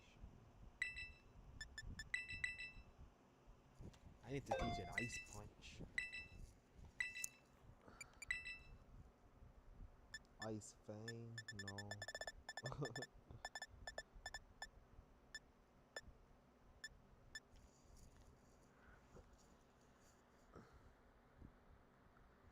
How do I get ice punch?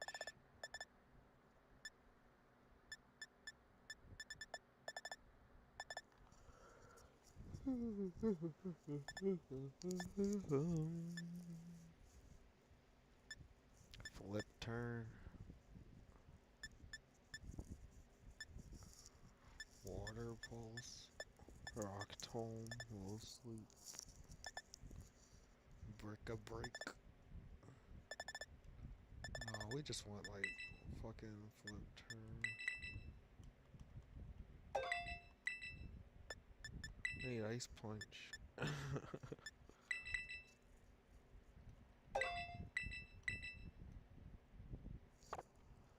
I can't believe I actually found the shiny. I was not expecting a shiny. We can also agility baton pass.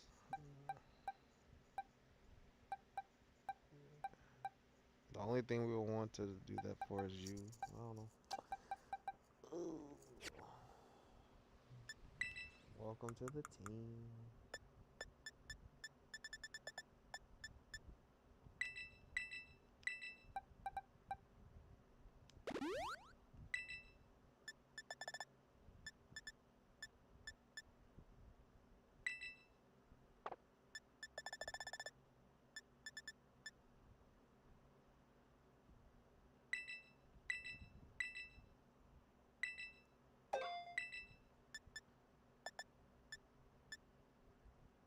What's its other ability? I need to look up this ice punch. It might be an egg move. Even more interesting was the variation seen within Chalk, just inside this top 8. While all 6 teams had both Mega Kangaskhan and Landorus Therian, many players opted for some alternate options for the remaining Pokemon.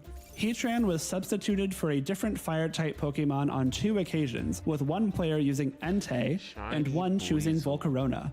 The 6th Pokemon on the team ranged from Thundurus to Aegislash to Tyranitar to Scrafty. Sylveon made an appearance in place of Cresselia in one instance, and one player even gave up Amoonguss to run both Aegislash and Thundurus. The 2 teams in top 8 at the World Championships that did not make use of Mega Kangaskhan were both defeated in the quarterfinals, meaning that Mega Kangaskhan was guaranteed to have her day in the sun. Players shake hands, knowing that the game is over. Rotom Wash falls, and the crowd reacts, ladies and gentlemen. Yosuke advancing. We've seen him. This is the 2nd time on stream, playing incredibly well. After taking down Naoto Mizobushi in top 4, Shoma Honami would be met in the finals by fellow Japanese player Hideyuki Taida, whose Volcarona set him apart from the rest of the field. Oh my god. Another one?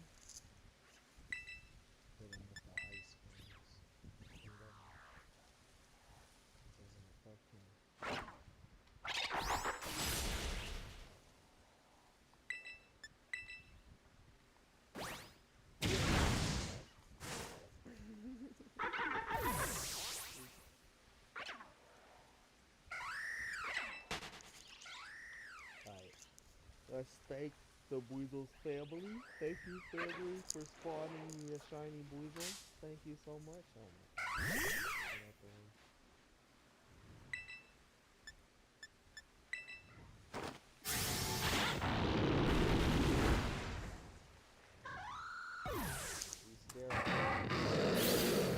Thank you, Buizel family, for giving me Buizel.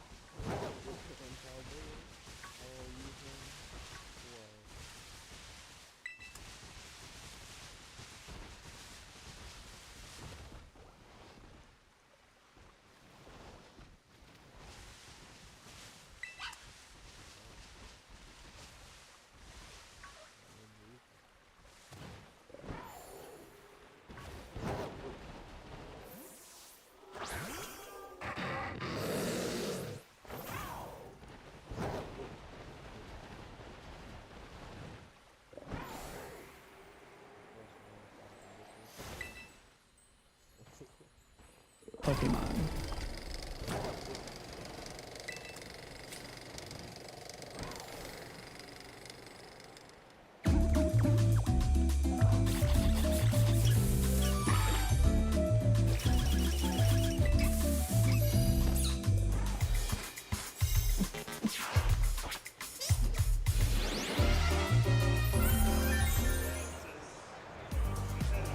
The day is getting into the latter rounds here in New Orleans, Louisiana, and it's only going to get more dramatic, more intense as more trainers are going to decide their fates if they will be headed to Anaheim, California this summer or not for the World Championships. We have a quick hit update as we're heading into our round 7. There are only 2 rounds remaining here on day 1 of NAIC. Remember, it is the top 75 trainers in North America, and then you include the automatic wins or invitations from regional champions, top 4s of international events as well. For example, Ashton Cox outside of the top 75, but has his top 4 from LAIC earlier this season. Wolf Glick inside the top 75, but obviously has 2 auto qualifications, winning a regional and an IC this year. So it's gonna be roughly around 83, 84, 85. It looks like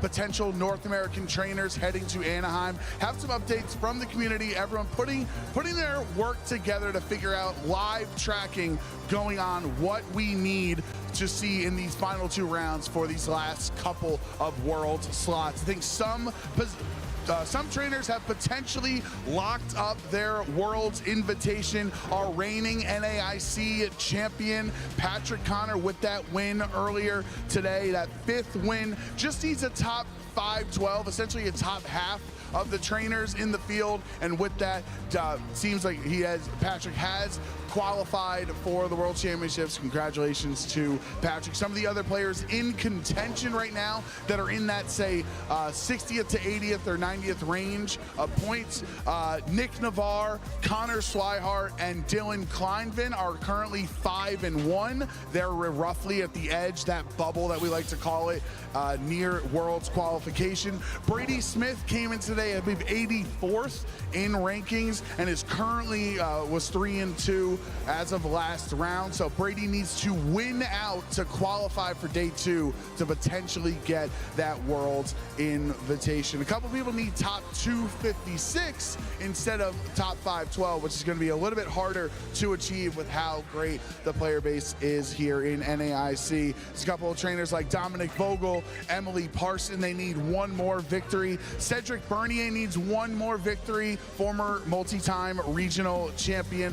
Diego Aguirre, Andrew Figueras also need an extra victory. Some trainers are most likely out of contention, like Sung Lee and Joey Woodring. Joey getting a second place regional finish earlier this season, currently 3-3, so very likely out of the World Championship contention. There could be other players that were secure going into today that have also fallen out. So you got to stay tuned, got to see what's going on in our last 2 rounds of Swiss right here on day 1 of NAIC, because it's only going to get even more dramatic as we start to finish our day here. So we're going to head over to the casters to get round 7 started. Team, take it away. Thank you so much, Joe, for that update on the floor about how the World's Championship point race is going for North America. My name is Rosemary Kelly, and I'm so excited to be back once again with Jake Muller to take you through our next round of Swiss. And we're almost there. We're almost at the end of the day. You heard it from Joe. Some of these players, they only need 1 more win or 2 more wins to make it into day 2 of the competition and also to secure their World's invite. Really? Very nice way indeed, but we very nice way indeed. But we also have so much more action ahead when we still have those 2 more rounds of Swiss and of course the rest of our weekend. And hopefully if you're tuning in from home, you've been very excited about our giveaways and our goodies that we've got for you for tuning into our stream. First and foremost, you can get Wolf Blix 2025 Europe International Championship winning. Whoa, buddy. Whoa, ho, ho, buddy. Is this how you do it?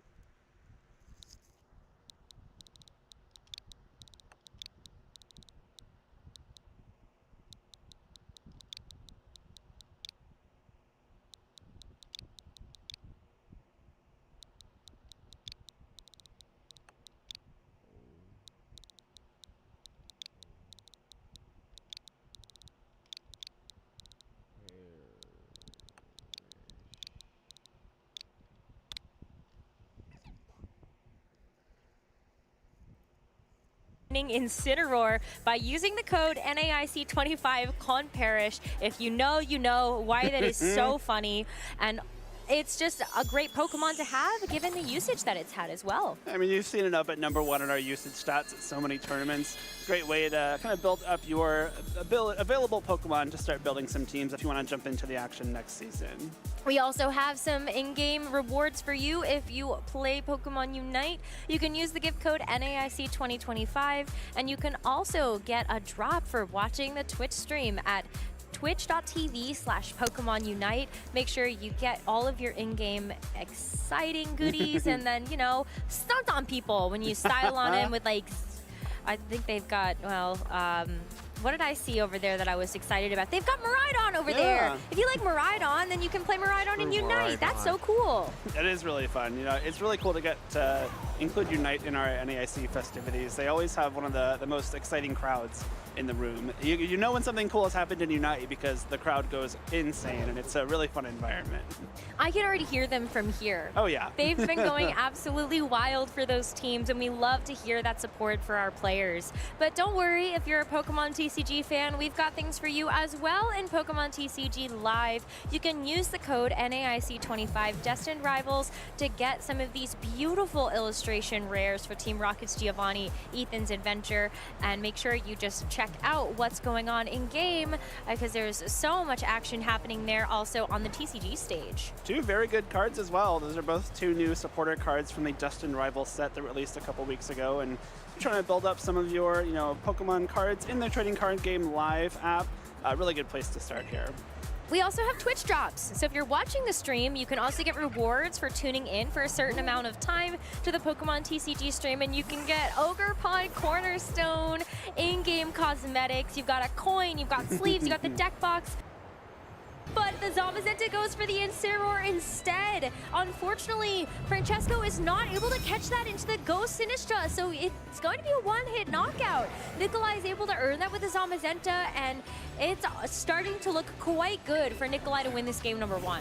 Really heads-up play from Nikolai. You know that, this Miraidon is a really important piece of the team for Francesco, and if you maybe want to preserve it, you swap it out, and you can maybe even hedge your bets that the Terrapagos didn't even show up into a team that has both Sneasler and Zamazenta. Going straight for that Incineroar means that you're covering the Miraidon swap out into the Ghost Resist, or the Fighting Resist rather, and you're taking a huge KO. Now we're in kind of the same position where Miraidon is holding that Assault Vest, cannot protect itself. Iron Treads is the only swap there, so a body press into that slot, most likely another KO, which might be a little bit difficult to come back from. Yeah, I mean, kind of looking at the Miraidon here, you're slower. The Iron Treads, even if it comes in too, I think is going to have so much difficulty now getting through that Zamazenta. But this is sort of the last-ditch effort. Francesco is going to put all eggs into the Miraidon basket, giving it this Electric Terra to make sure that it can go for things like more powerful Electro Gifs. I think the Volt Switch as well would be quite nice to just have the pivot. And you've got the Rage Powder to make sure that you're able to redirect away these attacks. You can't redirect away a spread move though, but at the very least we saw how much damage that Miraidon took from before. I think it was going to always hang on, maybe outside of a rare critical hit, but with the Heavy Slam follow-up, Sinistra has done its job. It's able to keep this Miraidon safe, but now can this Miraidon actually get through now? 4 Pokemon when Francesco is down 2. You need this Electro Drift to KO here. If not, Body Press is still going to be threatening huge KOs. It does connect and does hang on with 3 HP. The downfall of the Assault Vest, despite giving you a lot of bulk to stick around, means that you lose a little bit of power compared to some of those more offensive items like Choice Specs. Zamazenta sticking around here means that even though we see the speed boost from the Iron Treads, we still have Tailwind coming out from this Tornadus. We have the Bleak Windstorm to get some more damage off. We have 2 Pokemon on the field that do not have Protect. Francesco sees the writing on the wall. I think if you get the KO there, it becomes a game that is still potentially winnable for Francesco. You have the Iron Treads coming in, and you're able to at least get through the Tornadus. It's not going to be threatening you with a whole lot of damage, but we also have no idea what Nikolai had in the back that might have been able to throw a wrench like really strongly into the Iron Treads game plan at the end there. And of course, the very convincing win from Nikolai there. Even more convincing that I don't believe he showed Francesco the 2 Pokemon he had in the back. No, he didn't. He led Tornadus and Zamazenta, and they just stuck around and won the game for him, which is a huge bit of information you get to conceal. You saw all 4 Pokemon Francesco brought. You know what he might try to adjust, given what he brought to game 1, how he played it a little bit. But Francesco now, despite being down 0-1, also has to deal with a loss of information. Yeah, I mean, like I'm just, ooh, it's too bad that didn't get the KO there, but I'm sure for Nikolai, it really was nice to have that little edge coming into this game number 2. Leading a charge here too always is a little bit more comfortable. If you want to change up your game plan, this is certainly the way to do it, being up 1 game.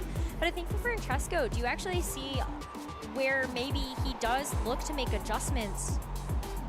I mean, you always think, you don't bring one of your 2 restricted Pokemon. In this case, kind of the restricted Pokemon you centered the team around, like the Terrapagos with the Electric Seed, really is kind of the center point when you're looking at the Snarl Miraidon, the Incineroar, the Sinistra. But he opted not to bring it to this game, understandably so. You're facing 2 Fighting-type Pokemon. It's really tough to get around both of those, even with so much support. But at the same time, maybe you do have to bring it and find other ways to get around it. The Sinistro is coming in very handy. Of course, the Rage Powder will be able to redirect all of those fighting type attacks. Both of the fighting types from Nikolai are not Terra Grass, so there's no way to kind of Terra away from a Rage Powder susceptibility. But at the same time, like Sinistro, not the most bulky of Pokemon. We saw it get knocked out by just the combination of Bleak Wind Storm and Heavy Slam. Especially with that Focus Sash, maybe not even trained to be incredibly bulky at the same time. So if you can find a way to bring the Terrapagos and maybe keep it much safer, like we do see here, it could be a turnaround for Francesco. Yeah, speak and I guess you shall receive in terms of the Terrapagos being able to get set up next to the Miraidon. Right away, that means this Terrapagos has access to the Electric Seed, get that defense boost right away. Maybe it means that the Zamazenta isn't going to be as much of a threat. It's still tough though, because you've got this Tornadus that was such a problem in that game number 1. You're going to have to figure out a way to get around that speed control.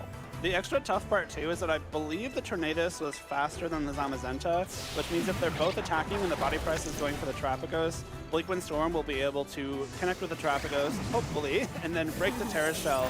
So your body press then comes in at full power. Of course, you have to deal with Miraidon. You can't be, freely going for attacks with Tornadus just yet, because an attack from this Miraidon will knock you out. But if you get to a point where you can combo attacks into the Terrapagos, you want something to be attacking before that body press comes through, just to make sure Terra Shell's out of the way. So how do you actually preserve that, The Terrapagos does have access to Protect, so it could try to bait out some of these attacks here. Even better, I think, for Francesco that you do see the Tornadus get saved for later, and this Miraidon is going to take the Volt Switch instead. Way better choice there for Nikolai to bring in, just so you aren't going to get knocked out.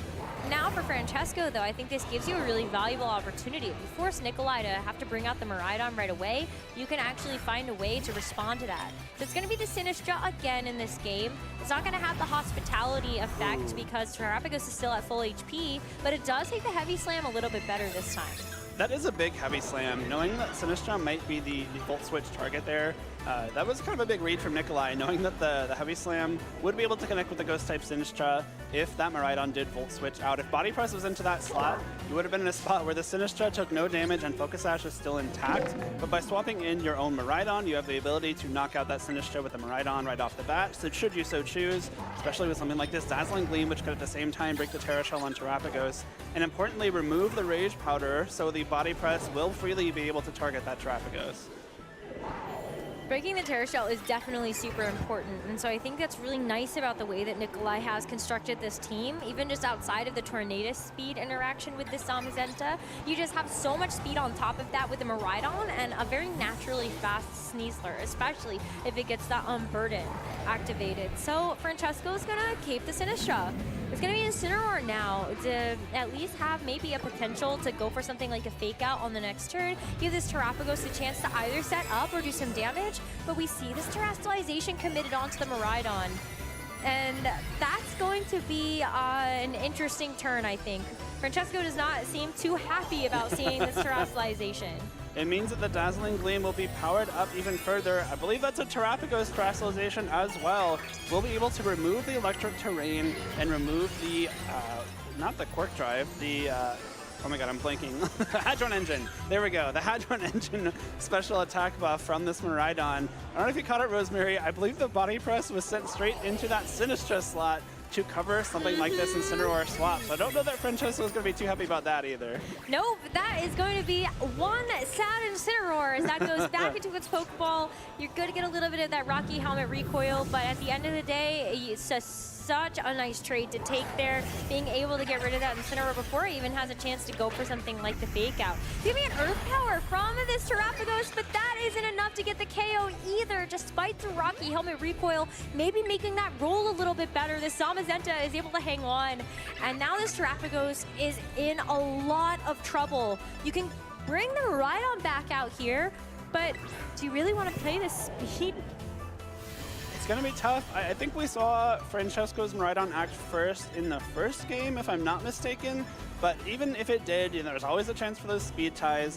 And of course, now that Terrapagos has Terastallized, which I do think was the right time to use it, of course, they knew Terra Shell would be broken by that Miraidon with Dazzling Gleam before it could attack. So you may as well Terastallize, get a little bit bulkier, and remove that terrain for the power boost for Nikolai's Miraidon. But now, again, you don't have any redirection live on the field. That Incineroar is a huge knockout for Nikolai on the way in. And it's really bad that Francesco doesn't have that terrestrialization available for the Miraidon, because we're going up against a Terra Fairy Choice Specs dazzlingly Miraidon from Nikolai, and it is going to be faster. So Francesco's just going to have to take this Dazzling Gleam on the chin. At the very least, his own Miraidon is able to tank it. So you've got the Volt Switch to finish off that small little sliver of HP on the Zamazenta, and this Terrapagos is free to put in some work here as well, and you get the pivot. So Sinistra comes back out. Really great save here from Francesco to make sure that it was available for the later parts of this game. And just like that, we get to see why Sinistra is so important to this team. Terrapagos gets a nice chunk of recovery there.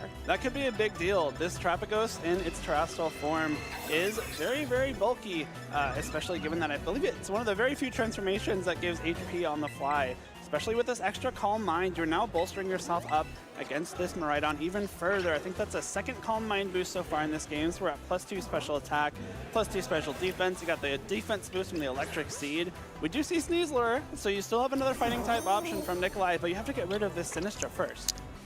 Sinistra with a Rage Powder should redirect away everything on the field outside of this Miraidon's Dazzling Gleams. It's going to hit both targets regardless. Same thing with the Tornadus. You can throw out some Bleak Windstorms there, but critically, both of those Pokemon are special attackers. So that Calm Mind really comes into full effect here, and it's going to be down to Nikolai finding a great opportunity to bring in this Sneasler and go for something like a close combat, or, hey, you know what? Maybe you go for, I don't know, Throat Chop is a nice, super effective option into this Sinistra. Also do have the option for Fake Out as well. You can go for Fake Out into that Terrapagos just to slow it down a little bit and get that Dazzling Gleam off to hopefully KO Sinistra. Sneasler's a great option here, you know, close combat threatening huge damage into Terrapagos, but the Unburden boost means it will be attacking before this Miraidon. So if Sinistra goes for the Rage Powder, you have to use the close combat first before Miraidon can knock it out and allow the close combat to connect into Terrapagos. So I think Sneasler's a great pick here. You just need to get that Sinistra out of the way before you can safely lock into these close combats, else you're just risking close combat whiffing into a Ghost Type. But sometimes that's actually a risk you're willing to take. Yeah. Because imagine if the Sinistra goes for something else there, and since you're up one game, maybe you decide that you have the ability to take that type of risk. There's, I don't know, Strength Sap, Shadow Ball as other options on this Sinistra, but it is just going to be a Protect on this Terrapagos, and a Protect onto the Sinistra as well. It gives you an opportunity to kind of buy time for this Fake Out, and then figure out your next turn of attack. You have to wonder if the Sneasler maybe should have stayed in the back for a little bit longer. Now you're in a spot where unless the Sneasler swaps out, it probably just gets knocked out by an attack from this Terrapagos this turn. The +2 Earth Power is certainly enough. Maybe even a +2 Terra Starstorm, given the Terastallization and Sneasler's no lack of special defense. So you may want to preserve it, but then you're going to lose that Unburden boost and the Speed boost, which could come in handy later on. But for the most part, I feel like this team is still quite fast. And I think you're okay with even giving up the Tornadus if this situation is what Nikolai wants to go for, because of the fact that, you know, you have the speed already. Do you really need Tailwind? Bleak Windstorm, how effective is it really going to be on the Terrapagos specifically? Would be nice to be able to get rid of the Sinistra, but it does kind of start to become a liability at the end if you don't get a chance to weave in enough damage with that Bleak Windstorm. Right. Yeah, it's really tough. You know, once the Sneasler swaps out, which I do believe we saw Nikolai lock into, it might be a bit of a matter of investment as to whether the Sneasler will outspeed the Miraidon on Francesco's end of the field. It does leave the field, though. Unburden will no longer be active for the remainder of this game, and Tornadus comes right back. So Tornadus is in, Sinistra goes for the Rage Powder, like the best supportive Pokemon that it can be, and Miraidon is going to do its best to weave in these Dazzling Gleams. It's enough to get the KO onto the Sinistra. So now that's hurdle number 1, crossed for Nikolai. Now you've got to figure out a way to get rid of this Terrapagos, because you're about to take super effective damage from this Terra Starstorm when this Miraidon is terrestrialized. That's a knockout onto the Miraidon and almost a one-hit knockout onto the Tornadus. But the Tornadus is still around. You can use it now to actually go for a Tailwind if you're not confident with the Sneasler's speed. You can Tailwind, but the Sneasler now has to deal with both the Miraidon and the Terrapagos. If you go for the Tailwind, you're guaranteeing that you're attacking first. You're going to be able to knock out either Pokemon at this point with a close combat. but at the same time, you can only knock out one. Miraidon is a very powerful Electro Drift without any kind of special defense boost. That might be enough for one-hit KO and Sneasler. Of course, the Trap Ghost should be able to one-hit KO it with either Earth Power or I think likely Terra Starstorm at the same time. And of course, if Trapagos is able to go for that Terra Starstorm, that clears Tornadus off the field. It's going to be, I think you almost have to target the Trapagos with this Sneasler, but if you do that into a Protect, then I think the game just immediately ends. Yeah, I think it's like close combat into Terrapagos, Tailwind, and then that at least guarantees you the speed for the Miraidon, right? I think I'm with you. And there's, I guess, a chance Miraidon can't one-hit KO the Sneasler as well. Again, it's the Assault Vest set. Might not be super invested into special attack, which means you can maybe bank on it, but no protects. No protects. It's just going to be a Tailwind from the Tornadus to ensure that the Sneasler can have the speed, and the Gong Shot goes into the Miraidon, but it misses. It is not 100% accurate, and so that's gonna leave this opening for the Miraidon to go for the Electro Drift. It's a one-hit knockout, but you can see the theory behind why Nikolai clicked the Gunk Shot. If you can survive, at least you're not going to take the defense drop from the close combat, and then you have a chance to deal with that Terrapagos later. So Francesco gets off a final Terra Starstorm, and we are tied 1 apiece as we get a chance to look at game number 3. Really well played from Francesco there. I think despite, having the two fighting types on Nikolai's side of the field, the Terrapagos still being the MVP goes to show how well this team is constructed, especially after losing that Incineroar. Incineroar did exactly nothing that game other than swap into a body press from Zamazenta. And that is one of your main ways to slow down that Sneasler with the Intimidate, but was able to find a way around it. That defense boost coming out from that Electric Seed is massive for this Terrapagos. Of course, those Calm Minds letting it take some attacks from Miraidon very well as well. And I love that you call out that close combat special defense drop, Rosemary, because I was thinking about that right after that turn started. If you go for the close combat, Electro Drift almost definitely KOs at that point. We do see that it actually didn't matter in close combat, or the Sneasler would have been knocked out by that Electro Drift regardless. But that's, good info to know for Nikolai going forward, right? You can now don't really have to worry about your special defense drops with that close combat, because you just get knocked out anyway, and maybe that can possibly change the outcome of some turns later on. But I still think it's but the special, if you use the close combat into the Miraidon because you want to get rid of that first, and then you're guaranteed to be faster than the Terrapagos, then you're dropping your special defense anyway for the Terra Starstorm from the Terrapagos, and I do wonder if that matters. Because the Electro Drift doesn't matter, but what if the Terra Starstorm damage output matters? Yeah. But it's hard to say, because you did have the +1 thanks to the Calm Mind behind those Terra Starstorms at the end of the day. At the same time, the +1 defense from the Electric Seed maybe would have been enough for the Terrapagos to not be knocked out by close combat that turn anyway.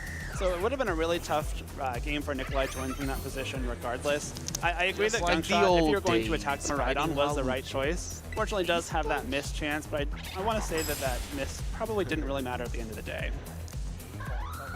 Well, we go into a game 3. So that's very exciting. Absolutely. We love game 3s. Yeah, that's definitely what that means. So whether the miss matters or not, we do have a game 3 on our hands, which is great for all of our viewers at home. So let's see what our trainers decide to bring this time around. It's going to be the Francesco is going to bring them right on the Terrapagos again, but this time around, Nikolai's, you know what? I've got 2 fighting types on the field now at the same time. This is the I got terrorized by Terrapagos last game lead. You're immediately going straight for those double fighting types, saying, I'm not going to let this Terrapagos get away for free this time. Because Francesco did lead his own Miraidon, that means the Sneasler's Unburden immediately activates, guaranteeing it will be the fastest thing on the field. We've got Fake Out, we've got Gunk Shot, we've got Close Combat all in play here. And I think any of those 3 attacks are great options from Sneasler. You can try and go for a Fake Out, maybe break the Terra Shell on Terrapagos and not allow it to set up this turn. You can even go for the Fake Out into Miraidon, maybe try and get some big damage off with Body Press at the same time, allow you to get a huge lead on this first turn. But Zamazenta here, not too threatened right off the bat. No, and so I feel like that's really great to have the Zamazenta on the field too, because if you really want the Sneasler to be protected, at least from the spread damage, then at least that's available. But I have a hard time thinking that this Terrapagos is going to go for the Terrassalization yet when the Miraidon is still on the field to want to use the electric terrain. So you don't want to take that away. And Terrapagos gets a chance to go for the Calm Mind as well while keeping that Terra Shell intact. So already 1 turn of setup available for Francesco. It's a very bold play with that Terrapagos. I think the safest play for Nikolai to do was exactly what happened. Go for the fake out and close combat into Miraidon. That guarantees that you're getting something done that turn because Terrapagos did have the option to protect. But Francesco, knowing that, says, I'm going to kind of make this huge play on turn 1. And now your Terrapagos is already pretty far ahead. And you do have that defense boost still. Terra Shell is still active, but now you've also got a Calm Mind boost. You can start firing off some super effective Earth powers, not even have to worry about terrestrializing and going for Terra Starstorm that could be blocked by a potential wide guard from the Zamazenta. Of course, this Sneasler now threatens a KO into this Miraidon very easily. Possibly even a Throat Chop will be able to do it, so you don't have to risk the Gunk Shot miss or the close combat special defense drop, which means that Miraidon not feeling too safe. No, and you might want that electric terrain for later as well. We did see the Iron Treads in the first game, and I kind of wonder whether or not that is still in the back. But for now, we do see the Incineroar take that Miraidon's place, and really nice to have that Intimidate drop onto this Sneasler.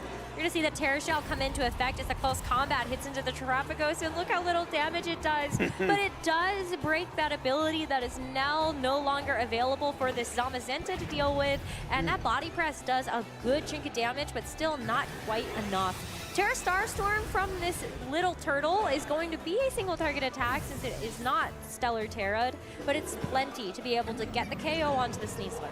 Big survival from that Terrapagos there. I think if the double up of close combat and Body Press was able to knock out Terrapagos, it would be very, very difficult for Francesco to come back in this third game. But that bold play of going straight for the Calm Mind coming in handy here. Of course, the combination of the +1 special attack and the -1 special defense, able to score a knockout with that Terra Starstorm. You maybe would have been a little bit tempted to go for the Terrestrialization there to get damage onto both targets. But if you do, you lose that Terra Shell and you leave yourself a little bit more vulnerable to those fighting type attacks.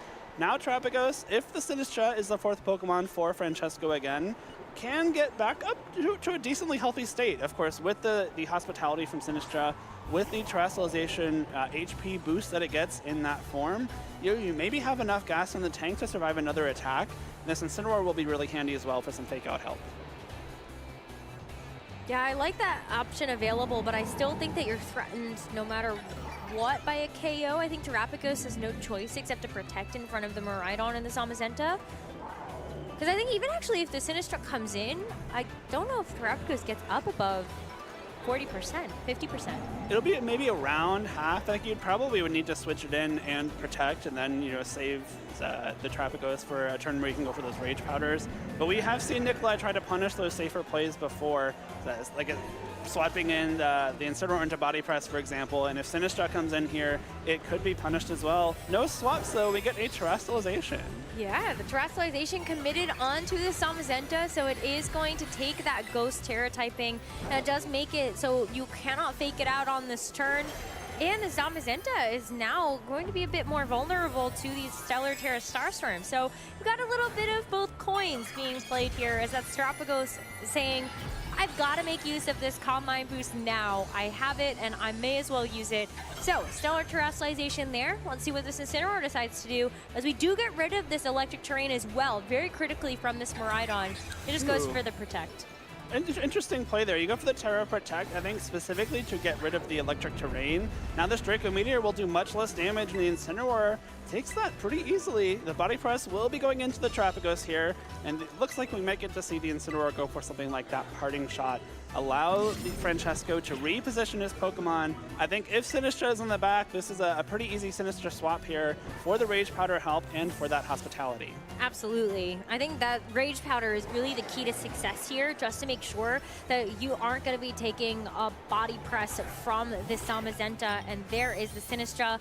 So we'll see how much this Terrapagos gets now, and it's a nice, healthy chunk here after all of that is said and done from the Terrestrialization as well. I forgot that you are going to get that HP boost like you said. So it was nice to see that as a bit of a recovery there from the Terrapagos Terrestrialization. We're in an interesting spot now, though. The Zamazenta, again, does have access to Wide Guard. The Terrapagos has Terrestrialize, which means that Terra Starstorm is a spread attack, which can be blocked by Wide Guard. And we see that Nikolai does have Tornadus in the back. So a Tornadus that is being protected by Wide Guard actually cannot be damaged by Terrapagos, which is really interesting. We're in a spot where Terrapagos is much healthier than it was, and now, you know, maybe even able to stick around for a few more turns with that Rage Powder support coming out from Sinistra. But if you can't do any damage with it, I'm not sure how much like ground you're going to gain here.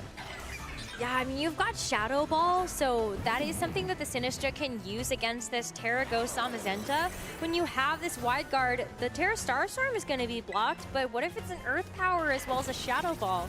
Well, that theory was unproven right away as we see the Rage Powder from the Sinistra, because that does make the most sense given the circumstances as the Terra Starstorm. Free switch in for this Tornadus on the turn.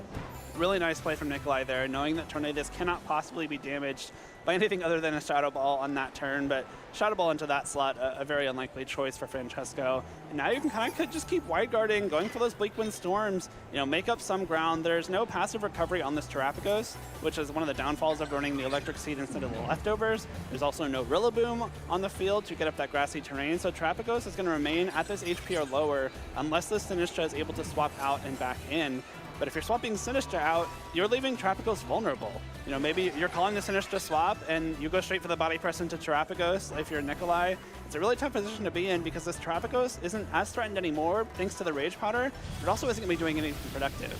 Ooh, the Bleak Wind Storm connects onto both the Sinistra as well as that Terrapagos, and the body press as well. Terrapagos hangs on though with just a sliver, and so the Terra Starstorm, because there's no Wide Guard, gets a chance to hit both targets. Francesco is going to be able to secure almost a knockout onto either Pokemon, but just not barely enough. So Sinistra's going to have to finish the job here onto the Zamazenta, and that is a big threat removed. Francesco keeps himself in this. It is a huge threat removed, but Nikolai still does have Miraidon lurking in the back. There is no more way for Electric Terrain to be shut off by Francesco because that Terrestrialization is the only thing that can do it. And now that the Sinistra and the Terrapagos are both very low on HP, you have the option to maybe go for those Dazzling Gleams to finish it off. The Incineroar in the back is kind of the only thing that can comfortably take a Dazzling Gleam, and you do have the option to go for a Fake Out onto Nikolai's Miraidon, which is really the only thing that you're kind of scared of at this point. The Tornadus, you get a big damage off with that Bleak Wind Storm, but unfortunately just not able to get these Pokemon into KO range for that Body Press. I think if Body Press was able to KO Terrapagos, this is a very different game, but now Francesco is very in this. Absolutely. I think that looking at the Miraidon too, is the speed good enough here? I think it's really safe for Nikolai to just go for the Tailwind just to ensure that this Miraidon is going to be faster. And if you go for the Dazzling Gleam here as well, there's actually not really a great way to be able to shut that off. I'm thinking, yes, Francesco is kind of still in this, but you might have to sacrifice something here in order to finish out the job. And you're not going to be able to see any switches this turn, so it's just a double KO earned for the Miraidon. That is now Francesco down to his final two Pokemon in this game. It's going to be that Miraidon next to the Incineroar. The Francesco does lose two Pokemon there, but I actually think that's the very optimal outcome on this turn. To win this game, you need to be able to fake out Nikolai's Miraidon and attack it with your own Miraidon at the same time. This is the perfect way to do it. You get to swap both of these Pokemon in for free after KO. The Assault Vest on Francesco's Miraidon means it might even be able to take two more Bleak Wind Storms from this Tornadus. And if you're able to KO this Miraidon with the combination of Fake Out and Draco Meteor, then you probably are able to lock up this game with your own Miraidon in the end. But you have to hit. You sure do. Because Draco Meteor is not 100% accurate either, and so that's really what this turn is riding on. It seems like a very clear game plan for Francesco to be able to go for that Fake Out, like you said, and then it comes down to what happens after that. For now, it's going to be the Fake Out on the Miraidon. Let's see what happens next as we see the Miraidon flinch. It's going to be the Tornadus going for the Bleak Wind Storm, and Miraidon does hang on, as does the Incineroar. So that's a really big deal for the next turn. Draco Meteor connects as well into Nikolai's Miraidon, and that is going to be a knockout. Now it comes down to this Tornadus on this next one. Oh my goodness. Tornadus needs a double knockout here for Nikolai. Huge turn for Francesco there. The Incineroar needed to survive because Bleak Wind Storm will still be doing spread damage, which is reduced. But it is going to be a double connect. Miraidon hangs on and Francesco celebrates knowing that he will be able to take this game, take this set, and stay undefeated undefeated at the North America International Championships. 7-0 now after this match. What a huge play from Francesco after what was a pretty bleak game one. Able to very easily, not easily, very, very convincingly turn that around. And He saved it. You can't let me go. improved to 7-0 on the day here in New Orleans. At the end of that third game, the Incineroar sticking around after that first Bleak Wind Storm meant that the Bleak Wind Storm on the next turn was doing 25% less damage, which was the difference maker in keeping that Miraidon around to fire off that final Electro Drift. Really well-trained Incineroar there. I think Francesco needs to feed it a few Poffins if he gets the chance. I think there are a couple of players in this tournament that might want to make sure that that Incineroar is well fed after this particular tournament. I'm thinking back to, I think, Michael Kelsch's Incineroar as well. Yeah. It's just, all of these Incineroars are really out there putting their best paw forward. But congratulations for Francesco. I think you could tell why he was also so emotional about this. He got a top 16 at EUIC this year, but is still chasing that big victory. And just knowing that you're 7-0 at the end of the day, if you win another one, you have such a good chance of making the top cut for the event. Yeah. So imagine having 2 back-to-back top 16 performances. When you're this close, you can taste it. Again, Francesco already was qualified for day 2 of this competition before this match, but getting that 7th win today makes tomorrow's Swiss rounds so much less stressful. You just one fewer win that you need on a very tough day of competition. So if you can go 8-0 today, 7-0 is a great start. Maybe even go for that 8th win. That just means you only have to win, I believe, 2 of tomorrow's 4 rounds to guarantee you've made it into the top cut bracket of this tournament. So really important win there for Francesco. Obviously, he's very thrilled with that win, with that reaction. And it's just really cool to see. Obviously, this means so much to him. He's traveled all the way from Italy to try and improve his resume here at the International Championships, and he is well on his way. But Nikolai as well, this is another player that I just want to celebrate really quickly because, you get a top 4 at the Utrecht Special Championships this year, also got a top 8 at the World Championships in 2023, and is also one of those players that I feel like you always sort of expect to see in these day 2s. So he's also already earned a spot there, but how much further can he take it? I think another player really looking at being able to add that win accomplishment to their accolades. And so still very close despite the fact that you did lose this one match. I think a very powerful team Nikolai had as well.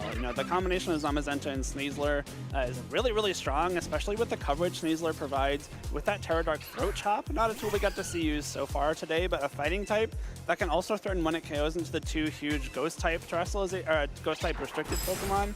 It can be a really valuable tool. Well, let's go hear from Francesco. I want to hear all the emotion in celebrating this win. So, Evan, please take it away. Thanks, y'all. Francesco, you know what I have to ask. The people want to know, how many hit points did that Miraidon have at the end there? 1. 1. 1 singular hit point. Turns out Assault Vest is really good when you can also get a Focus Band attached to it. Oh man, that was such a hype into that matchup. What crazy positioning. I want to go all the way back to game 1 though, because game 1, that Tornadus and Zamazenta had your number. How do you bounce back from a game 1 like that to have the games 2 and 3 that you did? Okay, so after the game 1, I lost 4-0 on the lead. Like, my opponent did not even switch a Pokemon. I wasn't able to knock out one Pokemon on my opponent. And after losing that game, there comes the mentality that you gotta have when playing at those stages, because this is the international championship in America, and you gotta have more if you want to come back from those situations, because that could break you on the stream.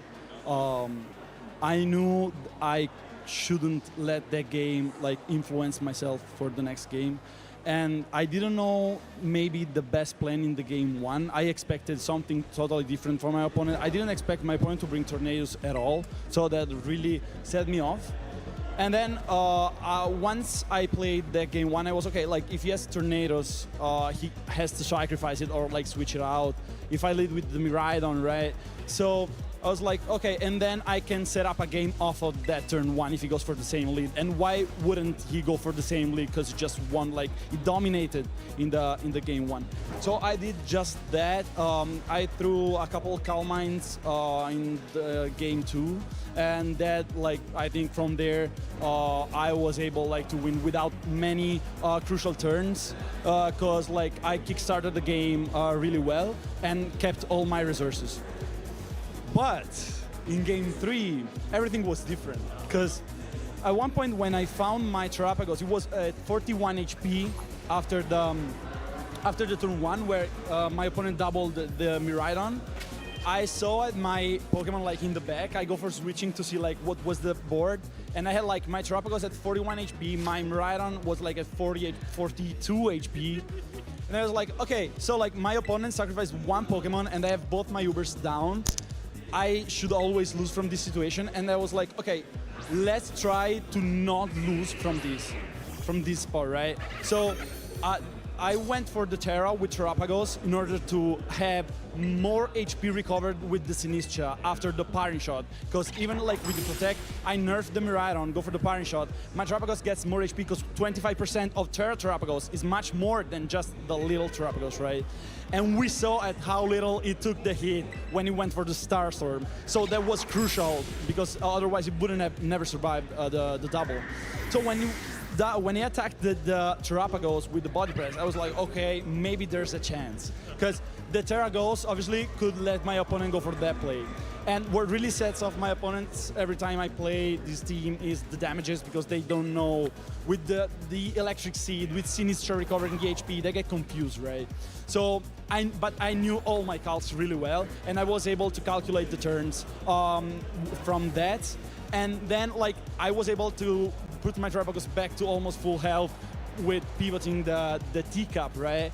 And so at the end game, when I had all my 4 Pokemon very low, I was like, he's gonna go for the Dazzling Gleam and the Bleakwind Storm, and all my Pokemon are gonna drop to it. So, like, what's the play? Like, do I protect Terrapagos, suck Incineroar, then go with Sinistcha? But then he can just Bleakwind Storm, right? Because Dazzling Gleam under terrain is so strong, and then he can also Bleakwind Storm, and my Terrapagos might not take the hit, even if it's, like, at +1, because it just does so much, right? So I was like, okay, I'm gonna double sack, fake out Draco, and hope for the best. And 90% of the time it works. And 90% of the times it works, and the best happened, because the Miraidon took the hit at 1 HP, and I won the settings in a spectacular fashion. So I really loved it, yeah. Incredible set, and that is the kind of thing that drives me wild watching these games.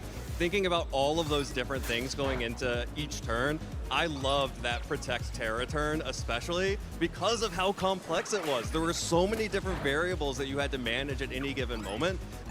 I didn't see it, but then as soon as you started doing it, I was like, oh my God, that's the play right there. That's how you do it. You stir it up, you stir up the matcha, you get it spilling out over, it's great. This team, I think, is super cool with the Electric Seed on the Terrapagos and the Focus Sash on Sinistcha, both 2 kind of rogue items for it. How did this team come together? Okay, so the team came together because my friend Flavio, who's watching there in the crowd, was live streaming, and a fan of his sent a base of the team with Sinistcha, Electric Seed, Terrapagos, and Miraidon. And he sent it to me and was like, what do you think of this? I was like, this is very cool, let's work on it. But then we changed everything. Like from the base, we put Incineroar, because, you know, we are Italian. Yeah. And then from there, we put the Focus Sash on Sinistcha. And, like, the Focus Sash on Sinistcha changed everything, because it always leaves 2 hits. Like, it needs to get 2 hits for it to drop, right? Yeah. So Rage Powder is very good against all those very powerful Ubers like Miraidon, Calyrex Shadow. In Bologna, I was able to showcase just that also on stream against Zamazenta and Calyrex Shadow, as well as today. And so, like, the team came together, the Focus Sash, like, completely revolutionized the team, and nobody knew about it, because, like, maybe they knew about the Pokemon, but they didn't know about the item we put on the Sinistcha that changed everything. And the Assault Vest on the Miraidon lets us control the board a lot more and decide when to switch out with the Volt Switch. So we decide when to heal up with the Sinistcha, because otherwise, if we just have, for example, Specs Miraidon and we go for Volt Switch, we are, you know, we must lock the hospitality that turn, and we lose value on the Terrapagos, but the AV is much better, yeah. That's so cool. It's such a really interesting way to think about using that Pokemon. I am hearing that pairings are going up, so I do want to let you get to your next match. But do you have any shout outs for the people who are here supporting you on your journey to become the North American International Champion? Sure. I first and foremost want to thank my family, my mother, my father, my brothers, Luigi and Andrea. I want to thank the Terrapagos guys, Paradox team, Salvatore, Francesco, Alfredo, my cousin, I love him, and my brothers, Flavio, that helped me construct this team, and we worked so much on it together. We didn't go out one single day in New Orleans. We skipped the welcome kit pickup. I will have to pick it up today just to work on the team, and like we sacrificed so much for it. I can't thank him more. And I want to say thank you to all my friends in university cheering for me, even if they don't understand the game really, but they support me. All the guys at my boxing gym, Dragobox. Thank you guys very much. And yeah, and thank you also for the hospitality. Thank you, Francesco. Congratulations again. Let's get you ready for round 8. Y'all stay tuned because we've got so much more Pokemon action to come here in New Orleans, so don't go anywhere.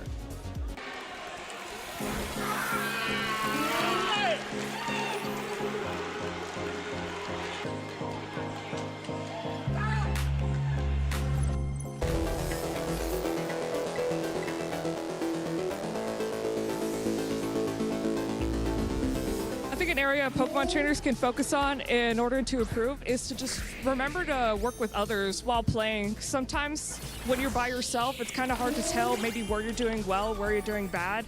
And also just playing with other people makes it a lot easier to, feel confident, and it just makes it a lot more fun in general. So one area that Pokemon trainers can focus on to be great is kind of just focusing on yourself and not on others. I know a lot of times I compare myself to other players like, oh, they're so good and all this stuff, but really it's about you at the end of the day and how you feel playing as a player. I think community building is probably one of the biggest things. You need a community, you need people. This is my first time at regionals, and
think? Where do these Pokemon belong? Okay, I think we can all agree with that one. Oh man, go all the way down to the C tier. Cyndaquil, I think he's a little higher, but that's just me. Charmander, nothing can beat Fuecoco in your eyes. Score Bunny, Fennekin, okay, just a couple more left. The B tier is getting kind of full.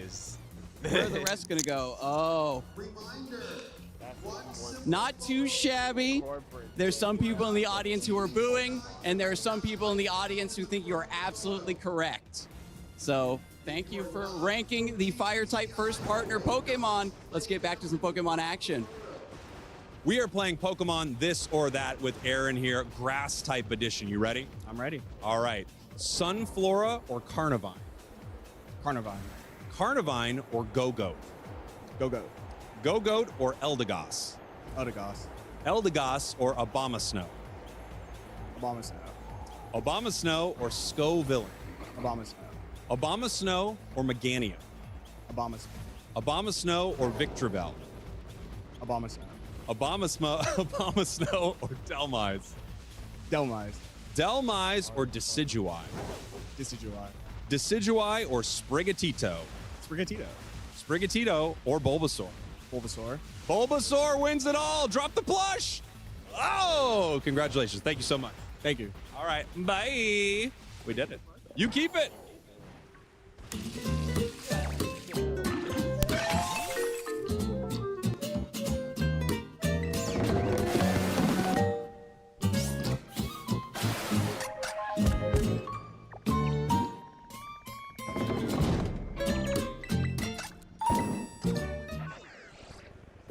It really tis the season for awesome Pokemon play here at NAIC. We're about to round up day one of competition, and all I can say is if this is how the rest of the tournament is shaping up, you are in for a treat all weekend long. One round left to decide the standings at the end of day one and all of the players who will qualify for day two of the competition tomorrow, and so much is on the line. For some players out there, they're trying to get to day two, be able to stay in the tournament. Some players are needing that one more win to keep their world's hopes alive. Some players are trying to finish the day undefeated. So much action out in the field. Yeah, and it's been a long day of competition. It's so intense for these trainers, but from a purely selfish point of view, I wish the battles could go on forever more. I would love to be able to see more Pokemon action. It's been incredible, as you say, it's the last kind of tournament before the World Championship. So for a lot of trainers, it's not just about becoming NAIC champion, it's about trying to get that World's qualification. Yeah, absolutely. Trying to go from this, one of the biggest tournaments of the season to the biggest tournament of the season in a couple of months in Anaheim, California, and get those last points necessary to be in the top 75 in North America, or different necessary standings for different zones around the world. And this is the last chance. There are no more points to earn after this weekend.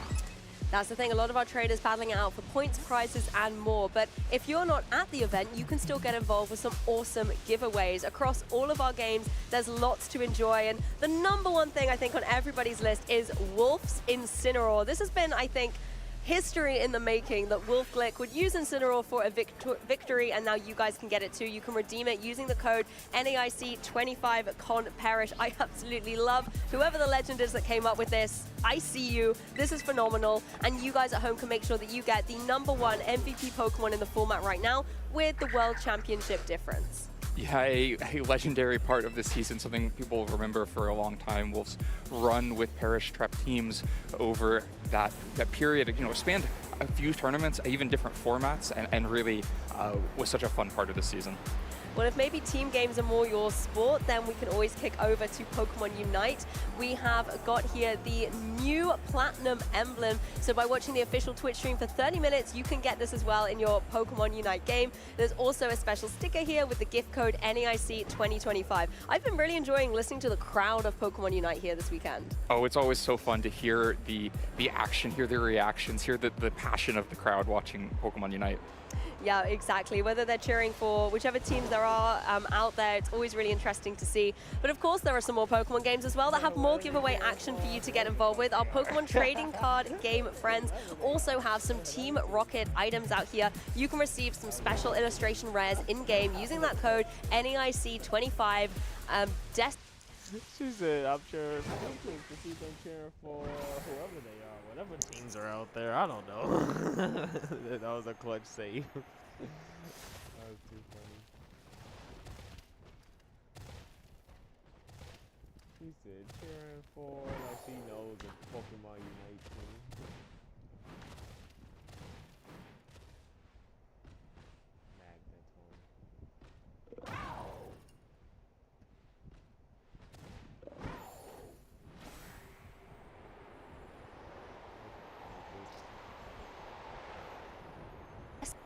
As well. That action has certainly been electric so far this weekend. I've been enjoying hearing the crowd over there as well. But you can celebrate NAIC by watching and earning some timed research via Twitch drops featuring Mandibuzz, inspired by Padaman's EUIC winning team Padaman, an incredible Pokemon trainer over from Europe. So make sure that you follow along and try and get involved with these Twitch drops as well. And definitely no Mandibuzz on the VG stream today, but we got closer than we probably usually would. Michael Zhang had it on that team in Portland, but then cut it out for the version for this tournament. Yeah, but Pokemon Go is still running strong with that particular Pokemon choice. But we can kick it back to our tournament and take a closer look at the standings about how Masters Swiss round here is going down in New Orleans. Undefeated so far, Simone Sanvito, our trainer from round one of the broadcast. It's almost like we had a crystal ball and we could see into the future, picking Simone so we can showcase his tournament run. Already still undefeated, absolutely incredible. Fiona as well, doing incredibly well to remain undefeated, as well as a whole host of players. Francesco Piopero that we were just able to see in this very emotional finish at the end, as well as Marco Silva trying to get his 4th IC title, and NAIC, you know, the fact that he's been able to cross 2 off the list already, maybe is trying to get that 3rd. Yeah, such an impressive list of players, all who've had so much success and trying to build on it even more at this tournament. A lot of interesting Pokemon out there too. You mentioned Fiona. She's up there with Okidogi, pretty interesting pick. We saw Iron Treads last round from Francesco, but Flavio also has it. So a few interesting Pokemon left in the tournament trying to fight their way to the top. And some other trainers at 6-1 records. You know, Luca Cerabelli, our reigning world champion that we got to showcase earlier, still doing incredibly well in the tournament, of course, as well as Alex Gomez, a trainer who has won the North American International Championships before. Flavio Del Pidio, a previous EUIC champion as well. Lots of names to keep an eye on. Justin Karras as well, a previous regional champion, making a name out here on the NAIC stage. Lots of the top-ranked players from North America and Europe up in this top 16, building on already successful seasons. Yes, I always like taking a closer look at how these trainers are battling it out. And speaking of battles, we got our final round of the day here, and we're going to be featuring Ko versus Justin. This is going to be an incredible match. Justin, a multiple regional champion. Ko, a previous world champion in the seniors division. So much experience and competitive wisdom will be on the stage here. But unfortunately, we can only bring you one match. If you take a look at these other pairings, there's some phenomenal matches that will be out there on the floor being played. Alex Gomez versus Mictor Medina. I know that is a European song of joy right there. So many strong players trying to keep undefeated records alive. We saw both Yuma and Simone win on stream earlier today. Only one of them is going to be able to keep that 8-0 record at the end of the day. Similarly, Kyle Livinghouse, one of the top players in North America, up against Marco, one of the top players in Europe and the world, who we saw win on stream earlier. Only one going to make it to 8-0 at the end of the day. And it's amazing looking at all the different locations from around the globe that our traders have come from to battle here at the North American International Championships. Like, I guess it's got international in the title for a reason. It really is one of the most fantastic stages. I was gonna wonder trade this. Now I might keep it. It's first impressions. What are the stats like? Best attack, best speed. This thing is good. Do we want first impressions? Also having strong runs at the tournament. I think when you have that level of prestige of a tournament, though, because obviously you've got Worlds that everybody wants to go to, but you can't just show up. You have to qualify to be able to be there. The next level down are these international tournaments, and because there's only 3 of them a year, they are so rare, they are so prestigious, and because you can enter without qualification, it's a really nice way for trainers to be able to battle against literally the best in the world and test their skills on that level. Right, you never know who you're going to end up against round one. You get the 1,200 players in, and your round one match slip could say any name on it. It can be a daunting task to fight it through. So many of these players have such consistent success getting to the top over and over again at these tournaments. And you know, like you mentioned, it's the next kind of tournament down from Worlds, but Worlds only comes around once a year, and all of our players are impatient for that next big win, and ICs give a chance to compete for that year round. And this is also that final testing ground as well, you know, maybe to take a look at the meta or run a particular team against world level competitors. It's a fantastic opportunity to, if you maybe are already in a good position to be qualified, you can kind of hone your skills, suss things out a little bit more ahead of the tournament in August. Yeah, I know that's something that Wolf discussed last year, like thinking he had the pick for the World Championships, but then deciding to use it here in New Orleans last year at the North American International Championships and recognizing, okay, there's improvements I need to make before going on to that next stage. And so this tournament provides that like valuable last testing grounds because it's generally the same format than moving into the World Championships. And I think we see that in the last couple of regional championships as well, whether it's in NA, EU or LATAM. You can kind of see where trainers are maybe testing out what team they want to bring to this tournament this weekend. Sometimes they don't want to reveal it either, so they might have gone with something completely wild at their last regional and then brought what they really think is the call for the metagame to this extra prestigious tournament. Right, it's also just always evolving. Players, you know, you can't hold on to something too long because things may shift on their head. And both players here showing something new, right? This Zamazenta and Miraidon core is something that was kind of creeping up in Reg I, and now both players here at the top with it. Yeah, actually a lot of Pokemon similar across both Justin and Ko's teams here. As you mentioned, the Restricteds are the same, but we've also got the Chi-Pals to be able to help lower the defenses on the field and help out Pokemon like Zamazenta deal that additional bit of damage. But they've also got that core supportive Pokemon in the form of Iron Hands. No Incineroars to be seen. Instead, the Fake Out user is going to be that kind of bulky, reliable Iron Hands, and you can always go for those Drain Punches as well for that additional recovery. Right, and Iron Hands provides a lot more damage than Incineroar ever does. Both the electric offense and the fighting offense can be a significant threat to the other side. You know, Incineroar is never going to handle a Miraidon itself, but Iron Hand's much better at being able to take an electric attack and get off giant drain punches that, like you said, can also provide extra sustain. And Justin Tang, one of these trainers who kind of won his first regional championship and actually won 2 out of the first 3 events that he went to. Very, very established player, but really wants that international win. Taking a deeper dive at the teams, looking at the Zamazenta, running quite a traditional set here. The Miraidon is again that Choice Specs variant. One of the Pokemon that really jumps out to me is the Chi-Pal running that Crunch. We've seen a few Chi-Pal running Ruination at this particular tournament to have that guaranteed 50% damage, but Crunch is a really nice way to get some additional damage on the board as well. Right, that last move slot on Chi-Pal seems like it's very flexible in this format. We've seen often the stellar ones with Sacred Sword instead in that spot, but Crunch can provide consistent damage without having to rely on Sucker Punch. Volcarona also on this team. We saw it early on in the day as one of those top 12 non-restricted Pokemon, and it's been rising in usage for a set like this. Well, actually, it's a set that's generally more supportive than this, with both Struggle Bug and Rage Powder, but this one has the Quiver Dance instead, so that it can also set up and be kind of an alternative win condition. If you ignore it for too long, then it becomes a problem unto itself, and especially when it has support from the dual screens from Grimmsnarl, that can be a really quick threat if you don't have the right answers for it. We saw that back in Regulation H, that you'd build whole teams around a Volcarona like this, but having to just answer it as one other option on the other side can be scary as well. I think that's a great point. You know, we do see Volcarona sometimes be that more supportive Pokemon, but this one has that utility to go all out on the offensive by itself with that Quiver Dance. Also with the Dragon Terrestrialization, that gives it some really nice defensive capabilities against traditional Fire, Water, Grass cores that you have to be prepared to face in a meta game here. Again, taking a look at Pokemon like Iron Hands, you've got a good offensive pressure with something like a Wild Charge. You can boost up off that electric terrain that Miraidon will set up as well with its Hadron engine. Yeah, a lot of different damage threats there and a lot of bulk on the other side, especially behind those dual screens from Grimmsnarl. Looking over at Ko's side, there's no Grimmsnarl here, so no dual screens, but crucially there's the Farigiraf to provide priority protection that Justin doesn't have, and so that means, you know, Justin's Iron Hands could be, its Fake Out could be mitigated at every moment. You can't necessarily rely on Thunder Wave coming out from Grimmsnarl because it could just get blocked by Armor Tail. And then the other difference between the teams, the Whimsicott on Ko's side can provide, you know, Tailwind. And when you're looking at a match where both players have the same restricted pair, if you have Tailwind and your opponent doesn't, it can be a really crucial difference. And then Encore also, you know, you might want options like Quiver Dance or Wide Guard, but you have to be worried that Whimsicott can hit the field at any moment. We saw that in a match earlier today, where even though Whimsicott was in the back, it came out of the field and was suddenly threatening Encore into 2 different slots. And so even just its name being written down on the team sheet can strike fear in your opponent because you don't know when it might show up on the field. Yeah, don't underestimate it. It might look cute and cuddly, but it can certainly be so disruptive, particularly with the fact that it is running Covert Cloak as well, meaning you can't go for that Fake Out and slow it down and stop that priority Tailwind from coming up. So even if Farigiraf isn't on the field, Whimsicott still finds a way to bypass being slowed down in that regard. The Chi-Pal really like to see the Terra Stella on here as well. That kind of was the classic terrestrialization that trainers went for with Chien-Pao, but as you mentioned earlier, a lot of them would also be running that Sacred Sword to be able to really get the capabilities from it there. Instead, again, this Chien-Pao rocking with that crunch. Yeah, it's interesting. Both players have exactly the same Chien-Pao.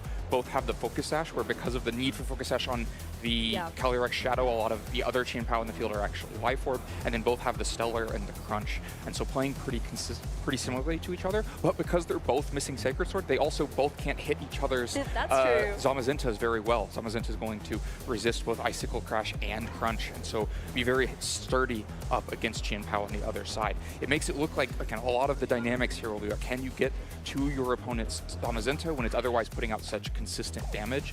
And then can you avoid your Zamazinta getting hit by Miraidon, which is such a huge damage threat into both sides? And so both players are going to have different answers to that. The Volcarona gives another option to resist Body Press and to go out against Zamazinta with Flamethrower offense. And the Whimsicott gives a way to get your speed up over the other side so that Miraidon is more able to consistently get damage out without being threatened by a faster KO. I really wouldn't be surprised to see Whimsicott play quite a critical role in this. As you've mentioned with the Restricted, getting that speed advantage locked in can be a really formidable advantage that you can have. At the same time, I think the Chien-Paos need to watch out for the Iron Hands. You've already mentioned there isn't the Sacred Sword to deal with the opposing Zamazenta, so the Iron Hands with Drain Punches and the low kicks are going to be playing a very crucial role, and that way they can also attack the opposing Chien-Paos as well. With that Dark and Ice type damage, it's going to be something very nice for the fighting types to tackle into. Yeah, absolutely. I'm curious how both players approach bringing Chien-Pao or not, because it is so weak to both the Zamazenta and the Iron Hands on the other side, but maybe the most valuable piece against the Miraidon, because you may be able to just outspeed and get a KO there, and so there's a lot of risk and reward to bringing it. Well, if you're just tuning in, Pokemon Trainers, this is the final Swiss round of day one. Justin versus Ko, and out on the field, front and center, it's going to be a Miraidon apiece for both of these trainers, but Justin has paired it up with that Grimmsnarl for some potential screen support, whereas Ko has gone for the fake-out potential of the Iron Hands. Both players with their most instant offense, the choice specs Miraidon out on the field, and both players with some way to mitigate that. Ko threatening a fake out into the Miraidon on Justin's side, and Justin threatening a light screen to mitigate the damage from the Miraidon on the other side. Now, whenever you see two Miraidons up against each other on the field, you immediately start thinking about the Terastallization and the move choice, because both have to be fearing a Draco Meteor from the other side, but then also thinking about the Terastallization for themselves. Both have the Fairy Terastallization, and so could become immune to Draco Meteor. Of course, both also have the choice specs, so whatever move they lock into quickly, it will be what they're stuck using. You know, you may be tempted to just Volt Switch and get out of there, or even just directly switch so that you don't worry about the speed tie, but definitely a volatile position to have these two here. They could end up with very crucial resources spent straight away, but no, just a raw switch here, Miraidon coming out, Justin not wanting to commit to this position and just getting Volcarona out on the field. Yeah, does not want to tolerate those mind games that can go through. Fake Out was going down into that slot, however, instead it goes into the Volcarona. No retaliation, however, there. Grimmsnarl able to go for the light screen, set up its special defense on the field in the face of this Electro Drift that Ko has gone for with his own Miraidon. That's going to target straight down to the Volcarona. That is a solid KO against it. Justin not happy to see that, but the Flame Body at least activates as a little bit of revenge, but I think Justin would have loved to have seen that go down into the Iron Hands. Yeah, if you were going to get one Flame Body activation, you would have rather had it in the other spot, but you can see the high cost that Justin paid for kind of opting out of that Miraidon versus Miraidon. Ko opted into it, just went ahead and went for the Electro Drift, whether that's calling a switch, calling a faster Volt Switch that leads to another Pokemon on the field, or calling a Fairy Terastallization. You don't have to pick which one you're calling, you just put an Electro Drift into that spot and capitalize on it with a quick KO onto Volcarona at a very low cost back. That light screen was going to go up eventually regardless, and the burn onto Miraidon probably won't be that impactful. Dodging the burn onto Iron Hands, pretty important though. I'm sure Justin expected Fake Out to go in there and was just thinking, if I can get the Fake Out in there, get a burn onto Iron Hands, that's a big swing in my favor instead. Yeah, it would have been great momentum for him for sure. And as you mentioned, you know, being pinned in with the potential fake out, it was a little bit of a detrimental spot for Miraidon. He would have been forced to commit to that terrestrialization. So being able to switch it out, yes, you then preserve your terrestrialization for later on, but as you can see, it was a little bit devastating for Volcarona. Not good for Volcarona, but now Justin knows what Ko's Miraidon is locked into, knows that his Miraidon is safe on the field as an electric and dragon type, doesn't have to worry about the other side, but Ko does still have to worry about what Justin's Miraidon will lock into, so it goes ahead and uses this Terastallization, becomes a fairy type, gets away from both Draco Meteor and super effective Spirit Break damage. Yeah, Justin feels free to commit to that terrestrialization and lock in the Dazzling Gleam. That's going to be able to do a huge amount of damage to the opposing Miraidon, but not enough to get the KO, as it is also a Choice Specs variant. It's going to be locked in to that Electro Drift, connects down into Grimmsnarl, Grimmsnarl, but again, Grimmsnarl able to hang on. Justin breathes a sigh of relief in that moment because Grimmsnarl is now able to go for the Spirit Break, get the knockout on the Iron Hands, and remove that Pokemon from play. But the Miraidon on Coast side still hanging on. Got a bit of ahead of myself there, saw Miraidon turning into a fairy type, but there were 2 Miraidons on the field. It was Justin using the Terastallization to get extra damage onto that Dazzling Gleam, damage that meant it eventually picks up both KOs there, with the burn picking up the extra bit of chip and the Spirit Break, helping to get the KO onto Iron Hands, and knows that Ko was very unlikely to actually put an Electric Drift into Miraidon on that turn since it was sitting there as a Dragon and Electric type. And so now Justin loses 1 Pokemon on the first turn, but takes 2 KOs on the second turn, takes the Pokemon lead in this matchup, and ends with a Miraidon behind white screen, locked into Dazzling Gleam, and offering pretty good damage against this team. I think Volcarona actually put in a bit more work than we gave it credit for there. That Flame Body giving the burn to the Miraidon, you know, being able to get that bit of chip meant that restricted went down, and now Ko is down to the last 2 remaining Pokemon. And it is a good dog-cat duo here. You've got the Chien-Pao with that Zamazenta Dauntless Shield activated. Another interesting position. Miraidon locked into Dazzling Gleam means the Zamazenta on the other side has a very easy wide guard, but you may not be making very much progress if you do that. Just a wide guard and then attacking on a switch might not be as fast as you want. You have to imagine Justin is highly prioritizing Reflect here, hasn't gone up yet, and has 2 physical attackers left on the other side, as Ko's only 2 Pokemon. So easy to go for that this turn, but then it's what does Miraidon do? Does it stay in and go for Dazzling Gleams to force Zamazenta's hand, or does it just switch out and know that wide guard is such an easy play? And then do you thread the needle correct? Do you guess whether the wide guard is coming out or not? These mind games are so critical at this point. You can see Justin observing that team sheet, really double-checking his information. As you mentioned, he commits into that Reflect. It's now up in the face of both these physical attackers. And Miraidon free to go for the Dazzling Gleam. The Zamazenta does not take the bait, does not go for the wide guard. That's a big amount of damage into that Chien-Pao, taking it right down to its Focus Slash, leaving it incredibly vulnerable in these next couple of turns. It's now time for Ko to retaliate, though. The Icicle Crash will connect into Grimmsnarl, get the knockout, and Zamazenta now in a position to try and get some good damage onto this fairy-type Miraidon. It's going to be going for the body press, however. There is no Grimmsnarl for it to go into, so a little bit of damage into Miraidon, but that's still significant chip.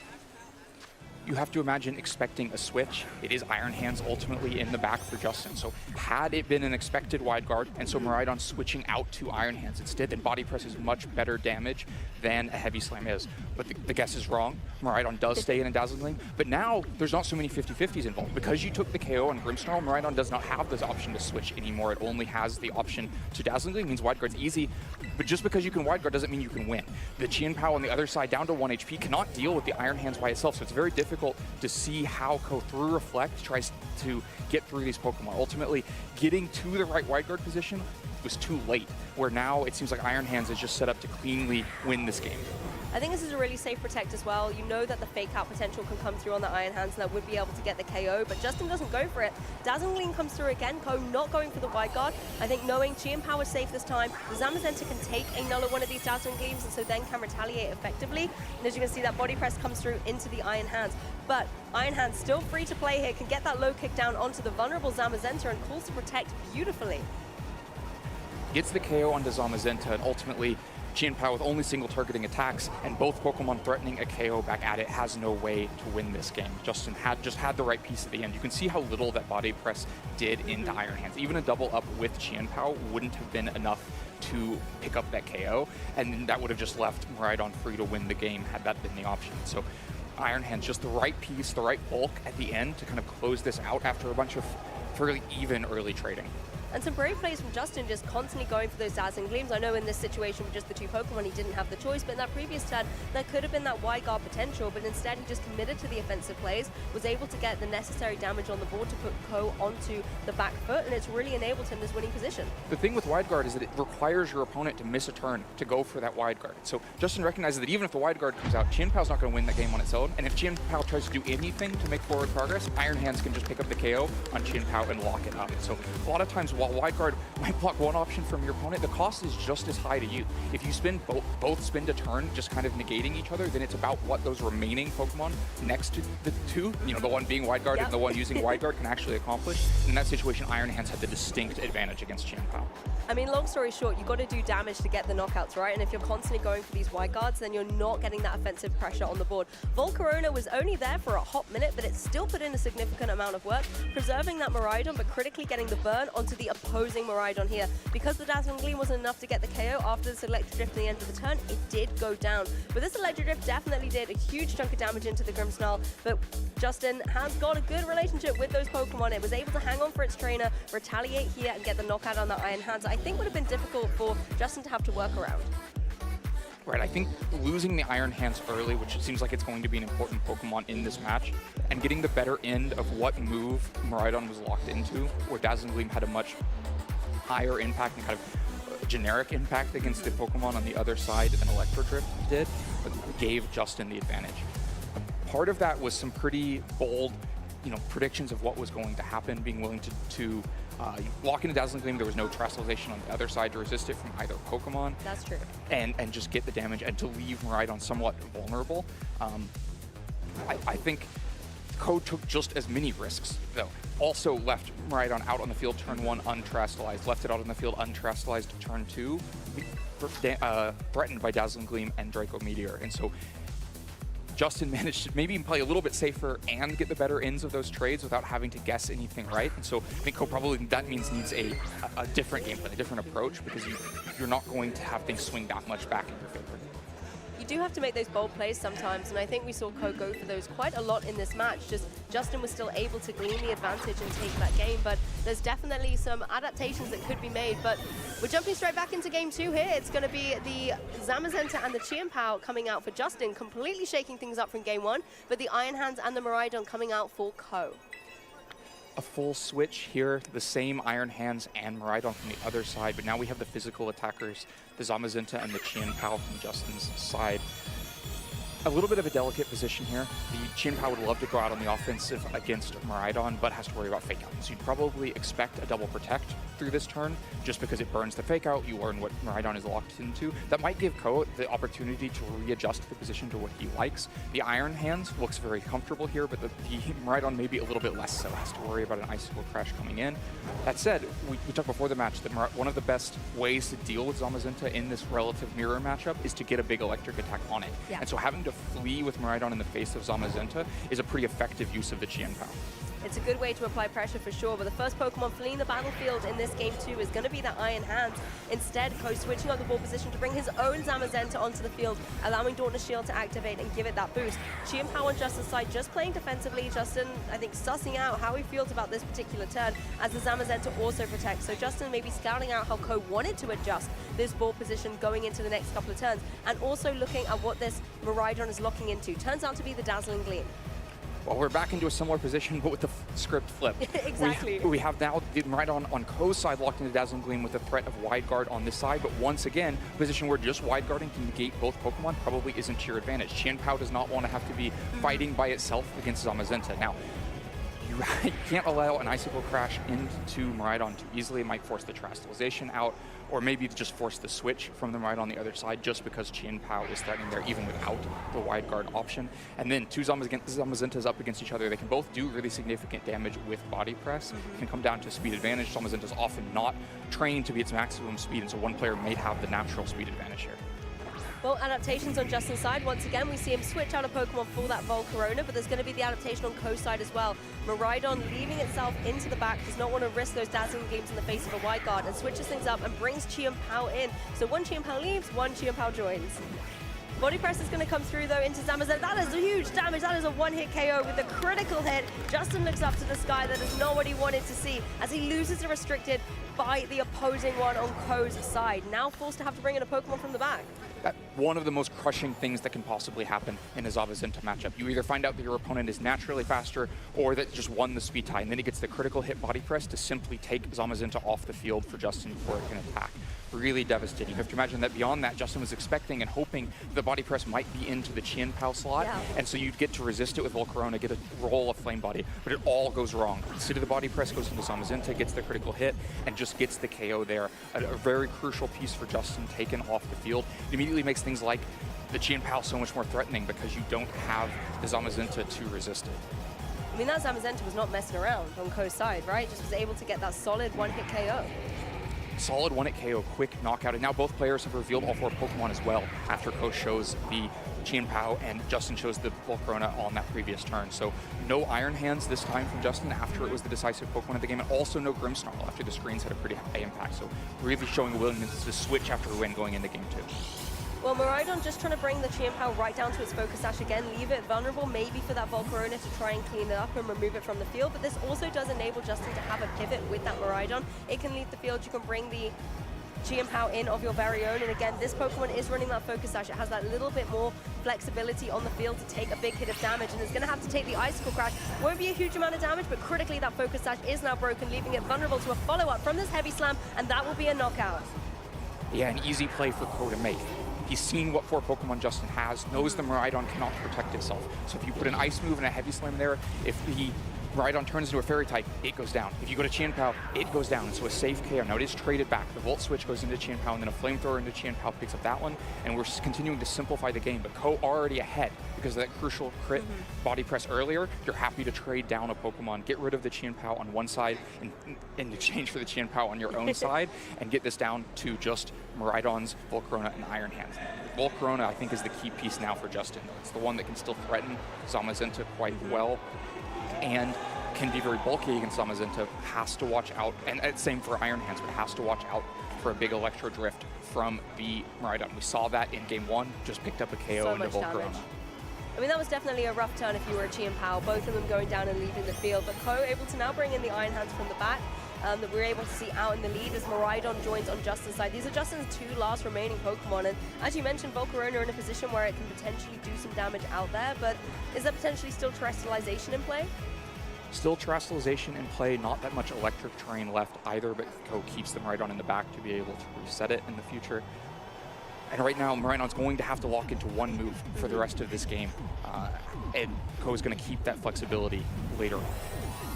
Well, the Sparkles are coming to the stage here at NAIC as the Miraidon is going to commit to that Terrestrialization. It will turn itself into a Fairy type. I think this is going to have to be more for a defensive capability, but at the same time, you can try and go for the Dazzling Beams, but there is that potential wide guard in play that you have to watch out for. Fake Out comes through, so Miraidon still gets to think about what move it wants to lock into in the next turn, but as Zamazenta is in a position where it can go for that body press, still a significant amount of damage despite not being very effective, and Volcarona can utilize this opportunity where it was not targeted to go for the Quiver Dance, but is it going to be enough to carry Justin through this game? It's absolutely going to be an uphill battle, but it starts there, getting the Quiver Dance that both amplifies the damage, tries to get the speed up over Miraidon, and makes you take less from Miraidon's damage. Maybe you can get there. And that's what we talked about, where Volcarona has to play this role where because the distraction is taken away from it, it gets a chance to boost. Miraidon pays a high cost there. Ko playing very straightforward, understands, just puts a body press there, forces the Terrestrialization out, and now has the play to go for damage into the Miraidon, either with Wild Charge or Heavy Slam. We've already seen the wide guard, so probably a Wild Charge coming through in the future. Well, the Flamethrower followed by the Draco Meteor targeting down into this Iron Hands. Despite the fact that it has that Assault Vest, it is going to go down to the double up from these special attackers. The Zamazenta doing no damage, instead going for the wide guard. But the critical thing is we now know what that Miraidon is locked into. It cannot switch out to reset those drops. Right, cannot switch out to reset those drops. Also locked into Draco Meteor.